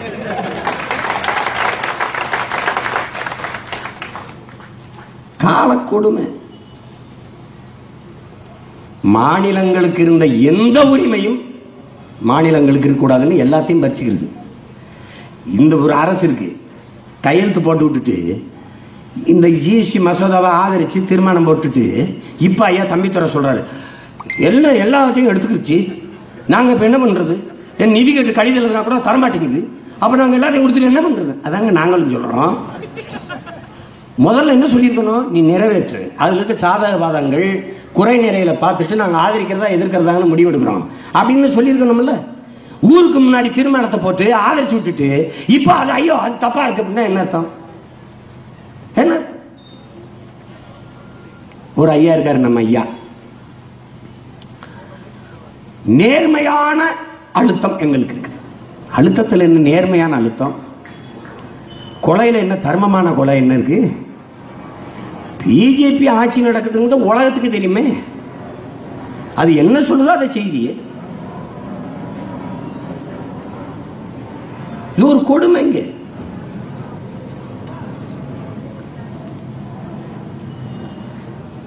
நீட்டு தேர்வு ஏளனமா சிரிக்கிறான் பாருங்க. முதல் 25 இடத்தில் தமிழ்நாடு அறவே இல்லை. அறவே இருக்காதுன்னு தாண்டா நாங்க வேணாம்னா, நாங்க வந்துடவே கூடாதுன்னு தானடா நீங்க கொண்டு வந்தீங்க. அதனால தானே கொண்டு வந்தீங்க. இப்ப நீதிபதிகள் தேர்வுக்கு நீட்டு வருது. நம்மள ஒரு பையனை நீதியரசராக முடியாது. அவன் தான் வந்து உட்கார்ந்துருப்பான். உட்கார்ந்துட்டு என்ன பண்ணுவாங்க? இப்ப சொல்றாங்க 85 விழுக்காடு தமிழ்நாடு அரசு நீதியரசர் சொல்றாரு, அரசு தன்னிச்சையா முடிவு எடுத்துட்டான். அரசு யார்கிட்ட கேட்கணும்? ஒவ்வொன்றுக்கும் நீதியரசர்களை கூப்பிட்டு வாங்க ஒரு தடவை. ஐயா நான் இப்படி ஒரு சட்டம் கொண்டு வர போறேன், அதை நீங்க ஏற்பீங்களா இல்லை எதிர்த்தீர்களா? கேட்டு செய்யறதா? எப்படிப்பட்ட ஒரு நாடு பாருங்க. 234 சட்டமன்ற உறுப்பினர்கள், இவ்வளவு பெரிய பாராளுமன்றம், எது ஒன்றுக்கு நீதிமன்றம் நீதிமன்றம் நீதிமன்றம் அப்படின்னா எல்லாமே நீதிமன்றம் தான் முடிவெடுக்கும்னா பாராளுமன்றத்துக்கு சட்டமன்றத்துக்கு அதுக்கு தேர்தல் எதுக்கு? எதுக்கு? எதுக்காக? கொடுமை.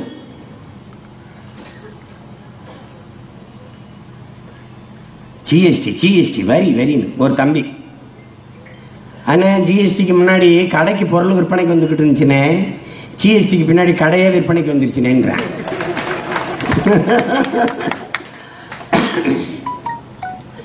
ஒரு உண்மையை அழகா ஒத்துக்கிறாங்க. ஒரே நாடு, ஒரே வரி, ஒரே சந்தை. இது சந்தை, இது நாடு இல்ல, சந்தை. உள்நாட்டு வெளிநாட்டு பெரும் முதலாளிகள் உற்பத்தி செய்கிற பொருளை விற்கிற சந்தை. இதில் மக்கள் வாங்கி நுகர்கிற மந்தைகள்.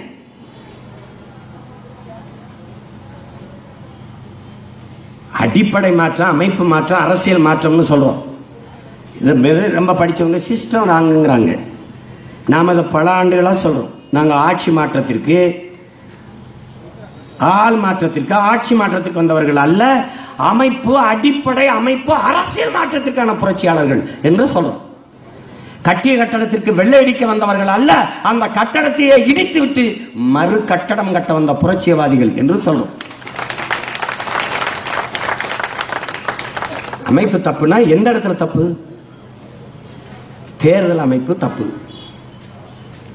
நம்ம வாக்கு சீட்டு முறைக்கு வர சொல்றோம். கேஷ்லெஸ் எக்கனாமி மாதிரி சிம்பல்லெஸ் எலெக்ஷனுக்கு வாங்குறோம் சொல்றோம்.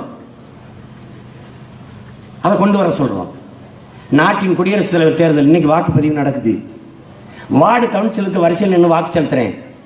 ஆனால் குடியரசு நாட்டின் முதல் குடிமகன், இந்த நாட்டின் முதல் தலைவனை மக்கள் தேர்வு செய்ய முடியாது. இது என்ன மக்களாட்சி? எதுக்கு பதில் இல்லை. 30 கோடி மக்கள் தொகை இருக்கிற போது 544 பாராளுமன்றம், 130 கோடி மக்களா இருக்கும்போது அதே பாராளுமன்ற உறுப்பினர்கள்னா இது எப்படி இருப்பது? அப்ப என்ன சொல்றோம்? அதை மாத்து. 6 சட்டமன்ற தொகுதிக்கு ஒரு பாராளுமன்றம்ங்கிறத மாத்தி 3 சட்டமன்றத்துக்கு ஒரு பாராளுமன்றம் கொண்டா சொல்றோம். மாநிலங்களவை உறுப்பினராக யாரை வேணாலும் தேர்வு செய்யும். சச்சின் டெண்டுல்கர் தேர்வு செஞ்சீங்க, அம்மையார் ரேகாவை, நடிகை ரேகாவை தேர்வு செஞ்சீங்க, பிரச்சனை இல்லை. ஆனால் மக்கள் செல்வாக்கை பெற்று மக்கள் இடத்தில் நின்று வெல்லாதவனுக்கு மந்திரி பதவி இல்லை, சட்டம் கொண்டா. அப்படி கொண்டு வந்திருந்தா அருண் ஜேட்லி அமைச்சராக இருக்க முடியாது. 1.5 லட்சம் வாக்குகளை தோற்று போன ஒருவர் இந்த நாட்டின் முதன்மையான அமைச்சராக, நிதி அமைச்சராக இருந்து பணம் செல்லாதுங்கிறது. நான் தான் அவருக்கு பதவி கொடுக்க விரும்பலையே, அப்புறம் எப்படி இந்த நாடு அவருக்கு பதவி கொடுக்குது? எனவே இது மக்களாட்சிக்கு துரோகம், தூக்கு.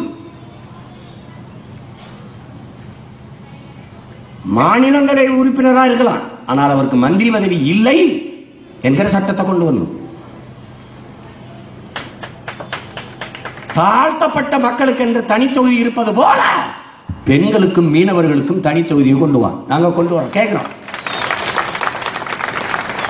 நான் ஒரு பெண் வேட்பாளரை நிறுத்துகிற போது மற்ற கட்சிகள் ஆண் வேட்பாளரை நிறுத்துவது சரியல்ல. அப்ப பெண்களுக்கு என்று தொகுதி, அதுல பெண்ணைத்தான் நிறுத்த வேண்டும் என்கிற நிலையை உருவாக்கி அது சட்டம் கொண்டு வா. இதெல்லாம் தான் மாற்றம். சும்மா சிஸ்டம் சரியில்லை, சிஸ்டம் சரியில்லை.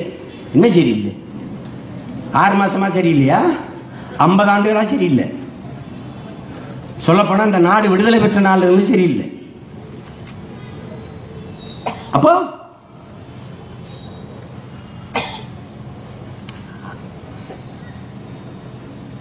சட்டம், குற்றாலத்துக்கு எங்க ஐயா குளிக்க போறாங்க. முதலமைச்சராக இருக்கும்போது எங்க ஐயா, நம்ம ஐயா காமராஜ் குளிக்க போறாங்க. சனங்கள்லாம் துணியை பாதியை எண்ணெய் தேய்ச்சிட்டு துணிமணியா அரை ஒரே குளியல ஓடுறாங்க.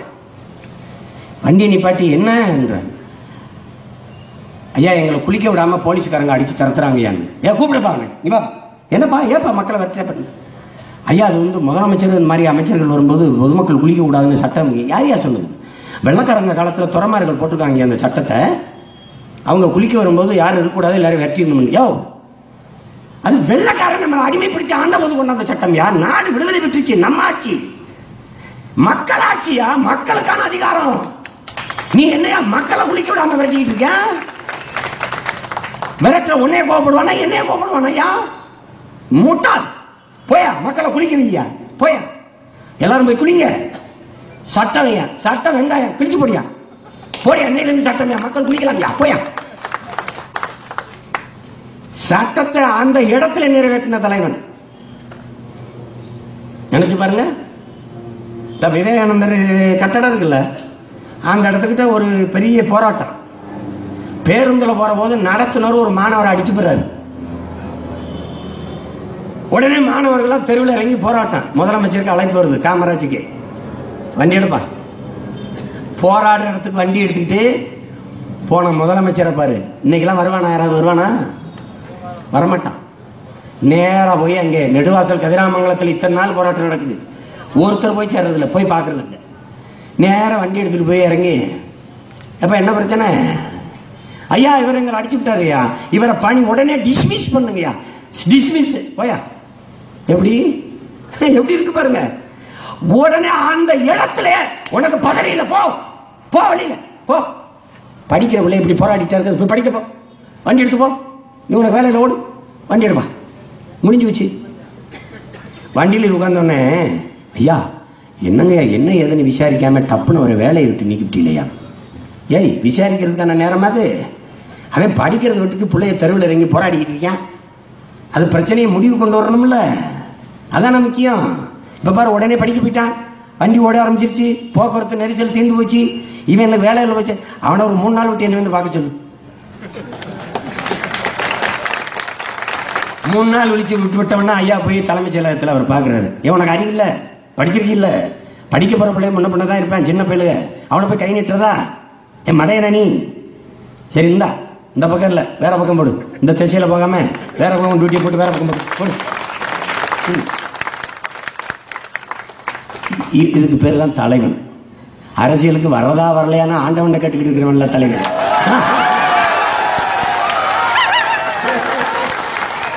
வர்றதுக்கே பிரச்சனை, வர்றதுக்கே இவ்வளவு சோசியம், இவ்வளவு குறி, இவ்வளவு இது. அப்புறம் உடனே முடிவெடுக்கணும். உடனே உதவியாளர் கூப்பிட்டு அந்த கலெக்டரை வர சொல்லு, போன போட உனக்கு கலெக்டரை வர சொல்லுன்றார். கலெக்டருக்கு போன போடுறாரு ஐயாவுடைய பிஏ, ஐயாவுடைய உதவியாளர். அது கலெக்டரோட உதவியாளர் எடுத்து, கலெக்டர் தூங்குறாருங்க, தூங்கும்போது அவர் எழுப்பக்கூடாது.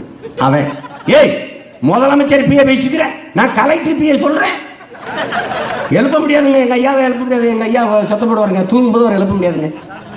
அவன் வெறுப்புல ஐயா பாத்தீங்களா ஐயா இந்த கலெக்டர் பிஏயா முதலமைச்சர் கூப்பிடுறாரு வாயான்னா, தூங்கும்போது எழுப்ப முடியாது, தூங்கும் எழுப்ப மாட்டேங்கிற ஐயா அப்படின்னு. அப்படியா வையே. அடுத்த நாள் காலையில் போட்டு யாரு கலெக்டரா, உங்க பிஏ எனக்கு அனுப்பிங்க உதவி, எனக்கு உதவியாளரா? என்னங்க அப்படின்னு. இல்ல இங்க பாரு, நீ முதலமைச்சர் பிஏ சொல்றேன்னு சொல்லியும் எழுப்பாம உனக்கு கடமையில உண்மையா இருந்தான் பாரு, அவன் தான் எனக்கு தேவைப்படுதான்.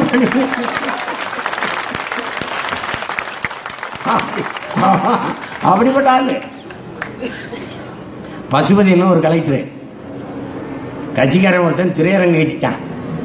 கட்டிட்டு திரையரங்க திறக்கிறதுக்கு முதலமைச்சர் வச்சு திறக்கணும்னு ஆசைப்பட்டாரு. முதலமைச்சர் வர்றாருன்ட்டு அறகுறையா வேலையை முடிச்சு ஐயா வரும்போது திறந்துடணும் ஐயா கையாலேன்னு முடிவு பண்ணிட்டாரு. சரி, கலெக்டர் போய் ஆய்வு செஞ்ச இடத்துல வேலை முற்று பெறல, அதனால இதை திறக்க முடியாதுன்னு அனுமதி தரமாட்டேன்ட்டாரு. கலெக்டரை மிரட்டுறாரு கட்சிக்காரர், முதலமைச்சருக்கு வேண்டியது. அவன் தர முடியாது போயான்னு போய் படுத்துட்டாரு கலெக்டர். முதலமைச்சர் வந்துட்டாரு, என்னையா ஐயா இந்த மாதிரி இந்த கலெக்டர் பைய அனுமதி தர மாட்டேன்ட்டாயா, வேலை கொஞ்சம் அறகுறையா, ஏன் தர மாட்டேன்ட்டான், வேலை கொஞ்சம் பாக்கி இருக்கியா அதனால. அப்படியா சரி, ஏறி எங்கேயா கலெக்டர் வீடு, போடியா வண்டி அடியா. வண்டி எடுத்து இங்கேருந்து அடிச்சிட்டான். கோபத்தில் வர்றாரு ஐயா முதலமைச்சர், பார்த்துக்கிறங்க அப்படின்னு. அவர் பசுபதி மிரண்டு போய் உட்கார்ந்துருக்கு. அப்படி வந்தோடனே வணக்கம்னே, முதலமைச்சர் வந்து திறக்கிறாருனாலும் அது முற்று பெறாததுக்கு அனுமதி கொடுக்க முடியாதுன்னு சொன்னீங்கல்ல, அந்த நேர்மையை பாராட்டிட்டு போலாம் தான் வந்தேன். எப்படி இருக்கு பாருங்க. உங்களை மாதிரி அதிகாரிகள் தான் நாட்டுக்கு தேவை. வரட்டுமா? இப்படிப்பட்ட தலைவன் இந்த நாட்டுக்கு இப்ப தேவை. இங்க பல பேர் என்ன சொல்றாங்க, ஜெயலலிதா இடத்தை, கருணாநிதி இடத்தை ரஜினிகாந்த் நிரப்பிடுவார். எங்களுக்கு ஜெயலலிதா இடத்தை, கருணாநிதி இடத்தை மூடிடணும், நிரப்பக்கூடாது. எங்களுக்கு யார் இடத்தை நிரப்ப ஆள் தேவைப்படுது? காமராஜர் இடத்தை, கக்கன் இடத்தை, சிங்காரவேலர் இடத்தை, ஜீவானந்த இடத்தை நிரப்ப ஆள் தேவைப்படுது. அவருக்கு நல்ல கரிஷ்மா இருக்கு, நல்ல கவர்ச்சி இருக்கு. அவ்வளவு கவர்ச்சி இருந்தா தெருவில் ஒரு கரை எடுத்து போட்டு போச்சு. என்ன கவர்ச்சி? காமராஜுக்கு என்னடா கவர்ச்சி இருந்தது? கக்கனுக்கு என்னடா கவர்ச்சி? மம்தா பானர்ஜிக்கு என்ன கவர்ச்சி? பினராயி விஜயனுக்கு என்ன கவர்ச்சி இருக்கு? உண்மையும் நேர்மையும் சத்தியம்தான் சிறந்த தலைவனுக்கான கவர்ச்சி.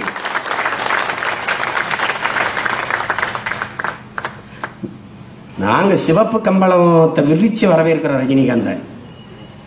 வா, ரஜினிகாந்த் அவர்களை எதிர்க்கல.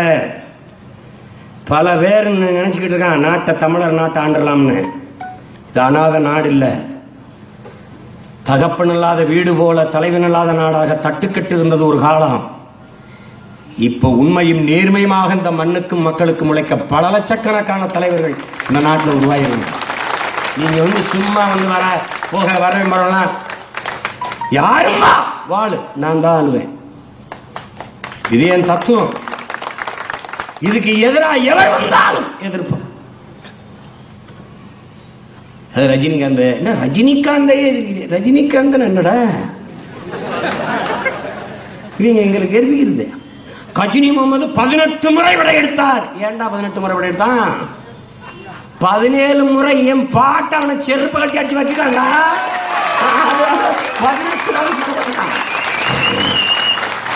வரலாற்றில் 18 முறை படையெடுத்தான் என்பதை படிக்க வைத்த நீ 17 முறை என் பாட்டனவனை விரட்டி விரட்டி அடித்தான் என்பதை படிக்க வைக்கல. மராட்டியர்கள் சரபோஜிகள் வந்தார்கள், வாளும் வேலும் ஏந்தி படையெடுத்து வந்தார்கள். என் பாட்டன்கள் முப்பாட்டன்கள் வாளும் வேலும் ஏந்தி போராட்டான். அவன் படையெடுத்து வந்தா, இவர் படையெடுத்து வராரு. படம் எடுத்து அது போர், ஆயுதம் ஏந்திய போர். அதே மராட்டியரை எதிர்த்து அரசியல் போர். கனவுல கூட நினைக்க கூடாது ரஜினிகாந்த் என் நாட்டாளன்.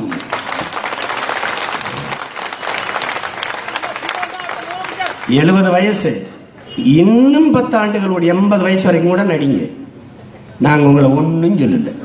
நானும் கூட வந்து படம் பார்க்கிறேன், கைதிட்டுறேன். தலைவராக இருந்து என் மக்களுக்கு சேவை செய். முதல்வராக இருந்து எங்க அதிகாரத்தை எங்கள் மீது செலுத்தணும்னு எவனும் நினைக்கூடாது. அதெல்லாம் காலம் மறையேறி போச்சு. என் நிலத்தை நான் ஆள்வது என்பது என் உரிமை. நான் ஆளாது பிறர் ஆண்டு நான் வாழ்வது என்பது நான் அடிமை. நான் அடிமையாக வாழ தயாரல்ல. அதை புரிஞ்சுக்கணும்.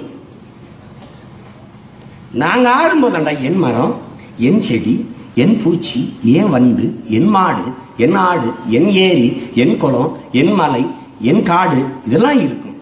உங்களுக்கு என்ன தெரியும்? என்ன தெரியும்? கதிராமலங்கிட்டு இருக்கு, நெடுவாசலங்கிட்டு இருக்கு, எங்கிட்டு இருக்கு? என்ன தெரியும்? வேலநாச்சியார் சமாதி எங்க இருக்கு? மருதுவாண்டியர் எங்க தூக்கில போட்டாங்க? ஏதாவது உனக்கு தெரியுமா?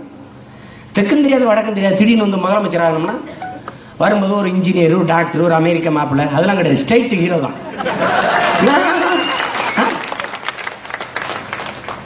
நேரடியா முதலமைச்சர் தான். ஒரு வார்டு கவுன்சிலர், ஒரு எம்எல்ஏ, ஸ்ட்ரைட் முதலமைச்சர் தான்.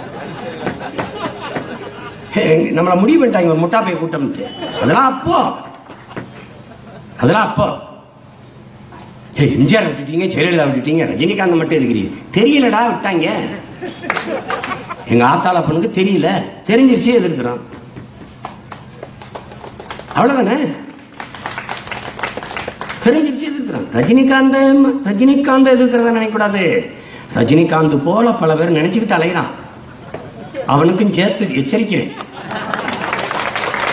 நாங்க எதிர்க்கல, அன்பா எச்சரிக்கிறோம். இது விட்டுரு.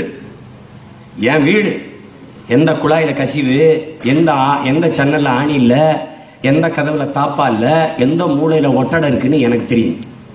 இது என் நாடு. பல ஆயிரம் ஆண்டுகளா நாங்க தவிச்சுக்கிட்டு இருக்கோம் இந்த அதிகாரத்துக்கு வர்றதுக்கு. இது என் கனவு இல்ல, என் பல ஆண்டுகளாக என் முன்னோர்களின் மூதாதைகள் தூக்கி சுமந்து வந்த கனவு. பெருந்தலைவர் காமராஜருக்கு பிறகு ஒரு தூய தமிழர் இந்த நிலத்தை ஆளல. திரும்ப திரும்ப திரும்ப திரும்ப பேச்சு கூடாது. என்ன என்ன தோன்றீங்க, என்ன தோன்றீங்க? ஏங்க வேடா நிதிஷ்குமார்ட்ட கேட்குறாங்க. நிதிஷ்குமார்ட்ட ஏன் இந்த ராம்நாத் கோவிந்த போய் இப்போ குடியரசுத் தலைவர் ஆதரிக்கிறேன்னு? அவர் பீகாரியராகவே வாழ்ந்துடுறாரு, என் மண்ணுக்காரரா இருக்காரா, அதனால ஆதரிக்கிறேங்கிறது. அவர் சொல்றது சரியா இருக்கு, நாங்க சொல்றது தவறாயிருதா? ஆயிருதா? காங்கிரஸ் கட்சி என்ன முடிவெடுத்தாலும் எதிர்த்து நிற்கிற பால் தாக்கரே. பிஜேபி குடியரசுத் தலைவர் வேட்பாளர் அறிவிக்கிறதுக்கு முன்பே காங்கிரஸ் அறிவிக்கிறது பிரதிபா பாட்டீல். உடனே பிரதிபா பாட்டீலுக்கு ஆதரவுன்னு பால் தாக்கரே சொல்றாரு. காரணம் என்ன? மராட்டிய மகள் அவள் குடியரசுத் தலைவராக ஆதரிக்கிறேங்கிறது. அவருக்கு அந்த உணர்வு இருக்கலாம், சீமானுக்கு இருக்கக்கூடாது. பஞ்சாப்ல போய் இந்த நாட்டின் முதல் மிகப்பெரிய தலைவர் முதன்மை அமைச்சர் ஐயா நரேந்திர மோடி பஞ்சாபில் அரவிந்த் கெஜ்ரிவால் ஜெயிச்சிருவார் போல இருக்குது. அரவிந்த் கெஜ்ரிவாலுக்கு எதிராக பேசுறதுக்காக அவர் பேசுறாரு. தேர்தல் பரப்புரையில் என்ன பேசுறார்? பஞ்சாபியனை தவிர எவனையும் உள்ளே விடாதீர்கள் என்று யார் பேசுறார்? இந்த நாட்டின் முதன்மை அமைச்சர் பிரதமர் நரேந்திர மோடி. பாரதத்தின் பிரதமர் பேசினா சரியா இருக்கு, பாமரன் சீமான் பேசினா தவறா இருக்கா? என்னது? அவர் நிதிஷ்குமார் பீகார் தேர்தலில் பீகாரியா பகாரியா அப்படிங்கிற முழக்கத்தை முன்வைக்கிறாரு. அவன் பீகாரின்னு ஓட்டு போட்டுறான். அதை பாருங்க எப்படி ஒரு இதை வச்சாரு கடைசி நேரத்தில், பீகாரியா பகாரியான்னு. அதே நாங்க சொன்னோம் இன வெறி, இன சொறி, இன சரங்கு. என்னடா என்னது? திரும்ப திரும்ப அப்படியே பேசிக்கிட்டு இருந்தா ஆறாத வன்மை வந்து பழி வாங்கி விட்டுருவோம். நல்லா கவனிச்சுக்கணும். கர்மத்தின் வழி நின்று யோசிச்சா இந்த பிள்ளைகள் சொல்றது சரின்னு படும். எங்க ஆட்சியில ஒரு தடவை வாழ்ந்துவா, உலகத்தின் தலை சிறந்த நாடாக என் நாடை நாங்க மாத்திரமா இல்லையா, பூமியின் சொர்க்கமா மாத்துவேன். எங்க ஆத்தாலும் அப்பத்தாலும் அக்கா தங்கச்சியும் குடத்தை தூக்கிட்டு ஓடாண்டா தண்ணிக்கு. எந்த ஊருக்கு போனாலும் 2 மாசமா தண்ணி வரல, 15 நாளா குடிக்க தண்ணி இல்லைன்னா எவ்வளவு ஆளுகிறது, எவ்வளவு வருத்தப்படுறது. தண்ணீர் குடுவைக்கு வாட்டர் கேனுக்கு ஜிஎஸ்டி வரி போட்டுக்கான் இந்த நாடு. தவிச்ச வாய்க்கு தண்ணிக்கு வரி கேட்டா நாட்டின் மதிப்புமிக்க அமைச்சர் வெங்கையா நாயுடு வந்து என்ன சொல்றாரு தெரியுமில்ல? வியாபாரிகளுக்கு என்ன பிரச்சனை? நாங்க மூலப்பொருளுக்கு தானே வரி போட்டிருக்கோம், உங்களுக்கு என்ன பிரச்சனைன்றது. ஐயா, மூலப்பொருளால் உற்பத்தி செய்யப்படுகிற அத்தியாவசிய பொருளுக்கு விலை ஏறுமா ஏறாதா? இவங்க ரூம் போட்டு வடிவேல் சொல்ற மாதிரி ரூம் போட்டு வச்சுக்கிறாங்க. எங்கே உட்காந்து இவங்களை வாழ விடக்கூடாது. இந்த பயில நிம்மதியா திருறாங்க. டேய் நீங்க எல்லாம் இன்னும் ஊருக்கு போன, நீங்க எல்லாம் இன்னும் சாகாமையாக்கி, நீங்க எல்லாம் எப்பவும் செத்திருப்பீங்கன்னு நினைச்சோம் ஐயா. அதான் கணக்கு. புரோக்கர், இன்டர்நேஷனல் புரோக்கர் பிரதமராக இருக்கிறது, ஆல் இந்திய புரோக்கர்கள் முதலமைச்சராக இருக்கிறாங்க. முதலமைச்சர் என்பவர் ஆல் இந்திய புரோக்கர்ஸ், பிரதமர் என்பவர் இன்டர்நேஷனல் புரோக்கர். ஒவ்வொரு நாடா போக வேண்டியது, ஊர் ஊராதான் சுத்தி பார்க்கிறாரு. சிறந்த 10 பிரதமர்ல அவர் இடம் வரல, அவர் பேரை காண. அப்படியே கையை ஆட்டி போயிட்டு இருக்காரு, அவர் வாட்டுக்கு போயிட்டு இருக்காரு. गुजरात में सरकार में है, जीएसटी मसौदा है, என் பிணத்தின் மீதுதான் ஜிஎஸ்டி மசோதாவை நிறைவேற்ற முடியும். இப்ப நிறைவேறிச்சு. பிரதமரா இருக்காரா பிணமா இருக்காராங்கிறத நமக்கு சண்டை இல்லை. என்னது ஒண்ணு கேட்கல. ஐயா வரி 28 30 கூட எடுத்துக்கியா, என்னவா எனக்கு திருப்பி வரும்யா? கல்வியா வருமா, மருத்துவமா வருமா, சாலையா வருமா, குடிநீரா வருமா, மின்சாரமா வருமா? ஒரு இளவா வராது. படிச்சவங்க நீங்க சிந்திச்சு பாருங்க. வரிய போட்டு வரிய வாங்கி ஒரு நாடு பொருளாதாரத்தில் வளர்ந்துரும்னு ஒரு நாடு பைத்தியக்காரன் பேசுவானா? முட்டாள் பேசுவானா? முட்டாள் பேசுவானா? ஒரு நாடு எப்படா வளரும்? தன் நாட்டினுடைய இயற்கை வளம் அந்த வளத்தில் மனித பேராற்றலை கொண்டு பொருத்தி உழைப்பை பயன்படுத்தி உற்பத்தியை பெருக்கி லாபத்தை ஈட்டுகிற நாடு தான் வளரும். ஒரு வரிய வாங்கி என்னது என்ன ஒரு நாடு ஒரு பொருளாதார கொள்கை வச்சுட்டு சினிமா எடுக்க வந்தவன் வச்சுக்க. நான் பொருளாதாரம் படிச்சுட்டு தான் இங்க சினிமா எடுக்க வந்தேன். கேட்கறதுக்கு பதில் சொல்லு. எப்படி வளரும் ஒரு நாடு? எனக்கு சோறு போட மாட்டான், எனக்கு தண்ணி கொடுக்க மாட்டான், எனக்கு பால் கொடுக்க மாட்டான், எனக்கு பழங்கள் கொடுக்க மாட்டான், ஆனா தினம் 100 மில்லி ரத்தத்தை எடுத்துக்குவேன். நான் எப்படி வாழ்வேன், வளருவேன்? செத்து போயிருவேன். அந்த பொருளாதாரத்தில் தான் உன் நாடு இருக்குது. வரியை மட்டும் போட்டு கடை என்னது, முதலீடு என்னது, உழைப்பு என்னது, லாபம் 10 விழுக்காடு, வரி 53 விழுக்காடு. இப்ப நாம என்ன சொல்றோம்? லாபத்தை எடுத்துட்டு வரி என்ற கொடுத்து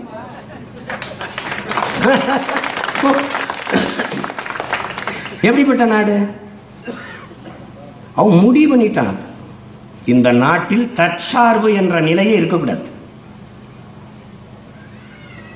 கறிக்கு தடை. இவன் எல்லாம் என்னட்ட சிறுபான்மை மக்கள் தானே, முஸ்லீமுக்கு எதிராக தானே இந்த தடை. அதையே நீங்க பெருசா பேசி உங்களுக்கு இருக்கிற ஓட்டை இழக்கிறீங்க. நான் ஓட்டுக்கானவனே கிடையாது, இந்த நாட்டுக்கானவே, மக்களுக்கானவே.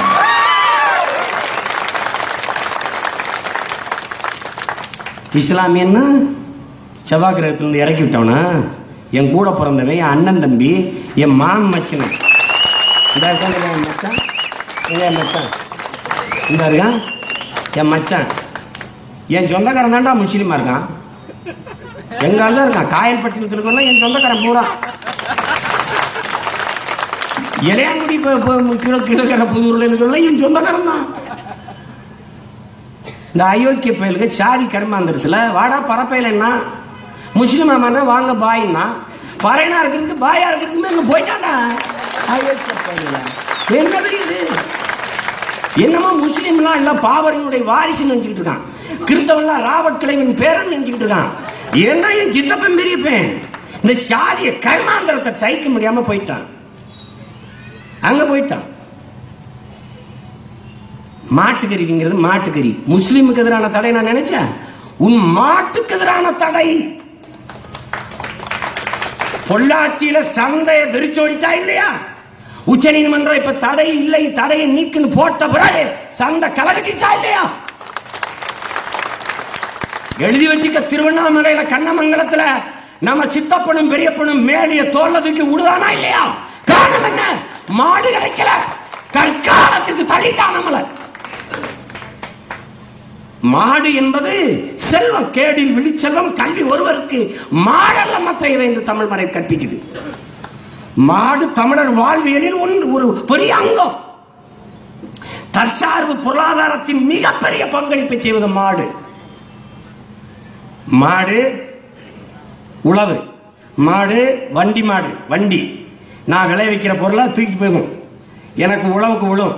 இதுக்கு நன்றி கடனுக்கு நான் விளைவிச்ச பயிரில் தாளை அறுத்து வைக்கோலா போடுவேன். நான் என் நெல்லை அறுத்து நெல்லை எடுத்துட்டு தவிடு உம்மி அதுக்கு போடுவேன். சாப்பிட்டு பழைய கஞ்சியை ஊற்றுவேன். இதுக்கு பரிகாரம் அது எனக்கு சாணியை தரும். அந்த எருவை தூக்கி ஒரு நிலத்துல போடுவேன், உரம் திருப்பி உழுவேன், மறுபடியும் விளையும். இது ஒரு சுழற்சி. இதுதான் தற்சார்பு. இந்த தற்சார்புல அடிக்கிறான். ஏன் அடிக்கிறான்? மாடை ஒழிக்கணும். மாடை ஒழிக்கிறதுக்கு ஜல்லிக்கட்டை தடை பண்ணணும்னு நினைச்சான், முடியல. பல பேர் போராடி தடுத்துட்டான். இப்ப என்ன பண்றான்? கறிக்கு தடை. மாட்டை வாங்கவும் விற்கவும் முடியாது. இது கறிக்கு விற்கிற மாடுன்னு எப்படி கண்டுபிடிப்ப? முடிஞ்சு. இப்ப என்ன டிராக்டர் வச்சிருக்கிறோம்னா உழவு செய்ய முடியும். 2 ஏக்கர் 3 ஏக்கர் வச்சு உழவு மாடை வச்சு உழுகிறவன் விவசாயம் செய்ய முடியாது, ஏன்னா மாடு இல்லை. இப்ப டிராக்டருக்கு போகணும். டிராக்டர் உற்பத்தி செய்யறவன் முதலாளி, லாபம். இவனுக்கு கமிஷன், கிம்பளம். நல்லா கொஞ்சிக்கணும். மாடு சாணி, மாடு மூத்திரம், உரம், மாடு சாணி, உரம். இப்ப மாடை காலி பண்ணும். இந்த இயற்கை உரத்தை விட்டு நான் வெளியில வரணும். ரசாயன உரம். இந்த நாடு ஜிஎஸ்டியில இயற்கை உரத்திற்கு வரி போட்டிருக்கு. இயற்கை உரத்துக்கு. இப்ப இந்த பாருங்க, இந்த மாடை காலி பண்ணும்போது ரசாயன உரத்துக்கு திருப்பி வருவேன். ரசாயன உரம் யாருது? முதலாளி. இது முதலாளி கிட்ட கமிஷன் இருந்து தெரியுதா? இவங்க பிரதமர் இல்ல, ஒரு புரோக்கர்னு உனக்கு புரியும் நினைக்கிறேன். நல்லா கொஞ்சம் நல்லா சொல்றேன். பண மதிப்பிழப்பு, பணம் செல்லாது. Cashless economy. ஓகே, என்னடா பண்றது? நேரடியா செல்போன் டிரான்சாக்சனுக்கு வந்துருங்க. செல்போனை யார் ராஜா உற்பத்தி செய்யறது? முதலாளி. சிம் கார்டு யார் ராஜா உற்பத்தி செய்யறது? முதலாளி. இப்ப இந்த திட்டம் யாருக்கானதுன்னு உனக்கு தெரியுதா? அதனாலதான் சொல்றேன் புரோக்கர். சரியான ஆளு நேருக்கு நேரம் நின்று இல்ல புரோக்கர் இல்லைங்க ஒரு பிரதமர் வாதிட்டு வெள்ளரா பார்ப்போம். வெள்ளு பார்ப்போம். வெள்ளு. ஜப்பானுக்கு போறது. 50 கோடி இளைஞர்களை வைத்திருக்கிறோம். எங்கள் நாட்டிற்கு வாருங்கள், தொழில் தொடங்குங்கள். நிலம் எவ்வளவு வேணாலும் பறித்து கொடுக்கிறோம். நிலத்தடி நீரை எவ்வளவு வேணாலும் உறிஞ்சிக் கொள்ளுங்கள். மின்சாரம் எவ்வளவு வேணாலும் தருகிறோம். 1 மணி நேரம் மின்தடை ஏற்பட்டு உற்பத்தியில் இழப்பு ஏற்பட்டால் மத்திய மாநில அரசுகள் அதுக்கு இழப்பீடு தருகிறோம். புரிந்துணர்வு ஒப்பந்தம். ஓடியா ஓடியா நீ ஏலம் போட்டு நாட்டை வைக்கிறதுக்கு பேர் என்ன? நான் ஒரு வாடகை வீட்டில் குடியிருக்கேன். எனக்கு வீடு வாங்கி கொடுக்குற ஒரு தரகு சார், அருமையான வீடு சார். 24 hours water facilities.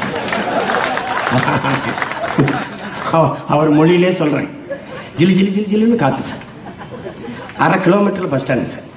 பக்கத்தில் ஹாஸ்பிட்டல், தேட்டரு எல்லாம் இருக்கு சார். பக்கத்தில் கோயில்கள் எல்லாம். அருமையான பாதை. ஒரு டீசென்டான ஏரியா சார். ஒரு ரவடி வடி பிரச்சனை கிச்சனை ஒன்றும் இருக்காது சார். அருமை. ஹவுஸ் ஓனர் தங்கமானவர் சார். தங்கமானவர். 1ஆம் தேதியிலிருந்து 5ஆம் தேதி ஒரு 10ஆம் தேதி வரைக்கும் வாடகை கொஞ்சம் தள்ளி விட்டா கூட கண்டுக்கிற மாட்டார் சார். சரி சார் போவோம் சார். அங்கே பண்ண அவர் சார் கண் பார்ட்டி சார். வீட்டுக்காரர்கிட்ட போய் சொல்லுங்க. ₹1,00,000 சம்பளம் சார். 1ஆம் தேதி 5 நாள் டான்னு வாடகை கொடுத்துருவார் சார். பெரிய இல்லை சார். அவரே ஒரு பொண்டாட்டி 2 பிள்ளைகள் அவ்வளோதான் சார். தண்ணி இன்னி போட்டு சிலம்பாது சார். நல்ல டீசன்ட் பார்ட்டி. வீடு கொடுக்குறோம் சார். ஓகே, எனக்கிட்டையும் கமிஷன், வீட்டுக்கார்ட்டையும் கமிஷன். இவனுக்கு பேர் வீட்டு புரோக்கர். இங்கிருந்து ஒருத்தர் போய் ரஷ்யாவில் மேக் இன் இந்தியா, எல்லாரும் வாங்க இந்தியாவில் மேக் பண்ணுங்க. அது Russia, made in Russia, made in China, made in America, made in Japan. இது மேக். இது வாடகை தாய். கற்பப்பை என்னது, புள்ள என்னது இல்லை. இதான் மேக் இன் இந்தியா. நாம மேக் இட் இந்தியாங்கிறோம். மேட் இன் இந்தியாவை மாத்துங்கிறோம். இது நுட்பமாக விளங்கிக்கணும். இந்த பொருளாதார கொள்கை எவ்வளோ ஆபத்தானதுன்ட்டு. ஊர் ஊரா ஓடி போய் எங்க ஊருக்கு வாங்க, எங்க ஊர்ல வந்து முதலீடு செய்யுங்க, எங்க ஊர்ல வந்து தொழில் தொடங்குங்க, make it India, make in India, இந்தியாவில் மேக் பண்ணுங்க. இதுக்கு பேர் என்ன? நாட்டு புரோக்கர். அவர் வீட்டு புரோக்கர், ஒரு நாட்டு புரோக்கர். இதை மாத்தணும். இதை மாத்துறதுக்கு என்ன பொருளாதார கொள்கை?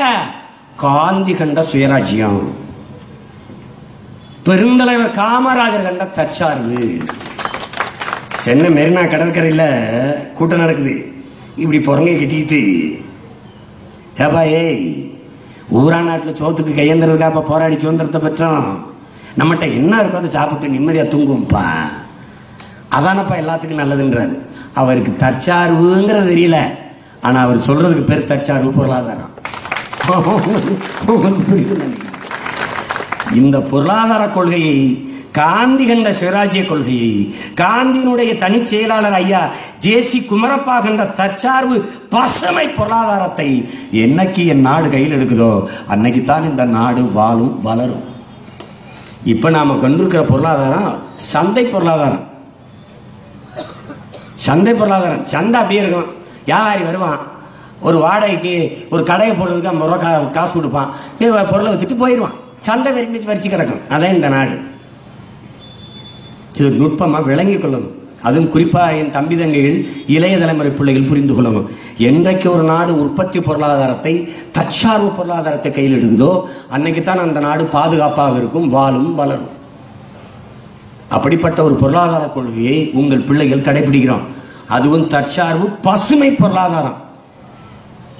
வேளாண்மையை முன்னிறுத்தி, சட்ட வேளாண்மை, செருப்பு வேளாண்மை, எல்லாம் வேளாண்மை, வீடு வேளாண்மை, வேளாண்மையை முதன்மைப்படுத்திய ஒரு பொருளாதார கொள்கை. எப்படி எல்லாருக்கும் வேலை கொடுப்ப? என்ன கேட்குறான், எப்படி எல்லாருக்கும் வேலை கொடுப்ப? ஐடி படிச்சு என் பிள்ளைய அந்நிய நாடுகள் முதலாளிகள் வேலை செய்யல, அவ்வளோ வரைக்கும் வேலை கொடுப்பேன். 10,000 ஏக்கரில் தக்காளி போடுறேன். எத்தனை டன் தக்காளி உணவு தேவைக்கு, மாநில உணவு தேவைக்கு போகுது, பிற மாநில உணவு தேவைக்கு போகுது. எத்தனை டன் தக்காளி ஊறுகாய்க்கு போகுது, எத்தனை பழக்கூழ் ஜாம் தயாரிக்க போகுது. இதையெல்லாம் எழுதி கணிப்பொறியில் போட்டு கணக்கிடுறான்ல. என் பிள்ளை ஐடி படிச்சிருவனுக்கு வேலை. இந்த ஆடு மாட்டு பண்ணை எத்தனை டன் லிட்டர் பால்கோவா தயாரிக்க போகுது, எவ்வளவு வெண்ணெய்க்கு போகுது, எவ்வளவு நெய் தயாரிக்க போகுது, எவ்வளவு மோருக்கு போகுது, எவ்வளவு மாநில மக்களின் உணவு தேவைக்கு போகுது, எவ்வளவு பிற மாநிலங்களுக்கு ஏற்றுமதி செய்யறோம், எவ்வளவு பிற நாடுகளுக்கு ஏற்றுமதி செய்யறோம். இந்த கணக்கை வச்சிருக்கு. எத்தனை மாடு சினையா இருக்கு, எத்தனை மாடு கண்ணு போட்டுருக்கு, 10 லிட்டர் கறக்கிற மாடத்தனை, 5 லிட்டர் கறக்கிற மாடத்தனை, 3 லிட்டர் கறக்கிற மாடத்தனை. இதை கணக்கு எழுதி வைக்கிறதுக்கு என் பிள்ளைகளுக்கு வேலை. படிக்காதவனுக்கு ஒரு படிக்கவே இல்லை, அவனுக்கு வேலை. மாடு எங்கெங்க போகுது, எங்கெங்க என்னென்ன வருது, அதை கவனிச்சுட்டு வாயா. ஒண்ணுமே தெரியலையா? மாடு ஓடுற சாணியை வேக்கம் கிளீனர் மாதிரி ஒரு இதை கொடுத்துருவேன். மாட்டு சாணியை உறிஞ்சி நீ இந்த ட்ரக்கில் போடியா, அதை கொண்டு போய் உரக்கடங்களை கொட்டிடுவேன். இவனுக்கும் கவர்மெண்ட் வேலை. படிச்சவன் படிக்காதவன் அத்தனை பேருக்கும் அரசு வேலை. எல்லாருக்கும் வேலை. 25,000 பேர் வேலைக்கு எடுக்கிறேன். எதுக்கு? மரக்கன்று நட்டு வளர்க்கறதுக்கு. 10 ஆண்டு பசுமை திட்டம், பல கோடி பனை திட்டம், பல கோடி பனை. 17 இறக்குறோம். 17 இறக்க தெரிஞ்சவரை பேராசிரியராக போடுறோம். எல்லாருக்கும் கற்றுக் கொடுக்குறோம். பாரு, அவன் எல்லாரையும் ஏறுவான். அவனுக்கு மாதம் 15,000 சம்பளம். 15,000 செலவு பண்ணிட்டான்னா நான் நல்லா பண்ண காத்தாலும் பிறக்கலை. அவனுக்கு காசு தேவைப்படாது. ஏன்? பிள்ளைய பெற நான் படிக்க வைக்கிறேன், அம்மாவுக்கு முடியல நான் வைத்தியம் பார்க்கிறேன். அப்புறம் அவனுக்கு காசு. ரேஷன் கடையை மூடிடுவான். ஏன்னா உணவு பாதுகாப்பு மசோதாவில் கையெழுத்து போட்டான், WTOவில் போட்டான், முடிஞ்சிருச்சு. ரேஷன் கடையை மூட போறான். நாம வந்து திறக்கிறோம். குறிஞ்சி அங்காடி, முல்லை அங்காடி, மருதம் அங்காடி, நெய்தல் அங்காடி என்று நாம திறக்கிறோம். நாம திறந்து வெள்ளை சக்கரை கிடையாது, கருப்பட்டி, மொந்த வெள்ளம், நாட்டு சக்கரை விற்கிறேன். என் பிள்ளைகளுக்கு கொடுத்துட்றேன். மக்களுக்கு அரிசி நான் தான் டன்னா விளைய வைப்பறேன். நானே விவசாயம் பார்க்க போறேன். அரசே விவசாயம் பார்க்கும். பசின்னு எவனும் சொல்லக்கூடாது. எல்லாருக்கும் அரிசி இருக்கு, சாப்பாடு இருக்கு. பிள்ளைய பைக்கூட்ட தூக்கிட்டு வர வேண்டியதில்லை. என் பிள்ளைய அங்கேயே சுவத்தில் அலமாரி வச்சிருவேன். சுவத்திலே சரவணன், பாண்டியன், நெடுஞ்செழியன் எல்லாரும் பேரையும் எழுதி அங்கேயே அலமாரியில் வச்சிருவேன். சாவியை கையில் கொடுத்துருவேன். புத்தகத்தை வச்சு பூட்டிட்டு போயிரியா, காலையில் வந்து படியா. வீட்டு பாடம் கொடுத்தா கொண்டு விடுவேன். வீட்டு பாடமே கிடையாது. ஏய், பள்ளிக்கூடத்தில் பாடம் நடத்தியா போதுமையா? காலையில் போய் சாயந்தரம் வரை படிக்கிறதுலாம் 4 மணி நேரம் 3 மணி நேரம் படிச்சுட்டு வீட்டுக்கு போப்பா, போதும். பிள்ளைய தொலை பண்ணாத. பள்ளிக்கூடம் போறது என் பிள்ளைகளுக்கு சொர்க்கத்துக்கு போற மாதிரி இருக்கணும். தொலை பண்ணாத. விடுமுறையே வேணாம்ன்றான் என் பிள்ளை. ஐயா நான் பள்ளிக்கூடத்திலே இருக்கிறேன், எனக்கு சனி ஞாயிறு விடுமுறை வேலையா? ஏன்? நானே சோறு போட்டுருவேன். நாட்டுக்கோழி பண்ணை வச்சிருப்பேன், முட்டையை கொண்டாந்து என் பிள்ளைக்கு போடுவேன். நானே மாட்டு பண்ணை வச்சிருக்கேன், பாலை லிட்டராக ஊற்றுவேன். சோறு நானே விவசாயம் வச்சுருக்கேன், நானே ஆக்கி போடுவேன். நல்லா என் பிள்ளை படிச்சுட்டு அழகாக வரும்.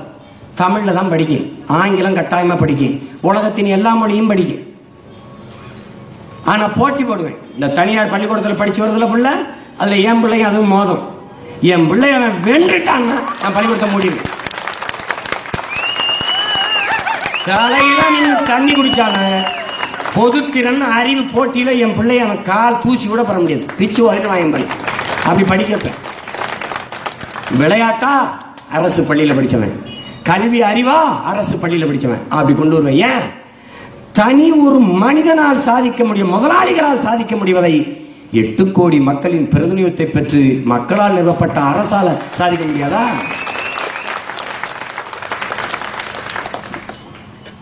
நோக்கம் இல்லை, செய்யல. அதான் இங்க இருக்கிற பிரச்சனை. சிறப்பா சாதிச்சு காட்டிடுவோம். இன்னைக்கு எங்க பிள்ளைய சீனால போய் மருத்துவம் படிக்குது, ரஷ்யால போய் மருத்துவம் படிக்குது. ஏன்? கல்வி இலவசம். நாளைக்கு ஒரு காலம் வரும், ரஷ்ய மாணவர்கள், சீன மாணவர்கள் தமிழ்நாட்டுக்கு வருவார்கள். கல்வி மிகத்தரமா இருக்கு, இலவசமாக கொடுக்குறாங்க. கல்வி இலவசம், மருத்துவ இலவசம், குடிநீர் இலவசம்.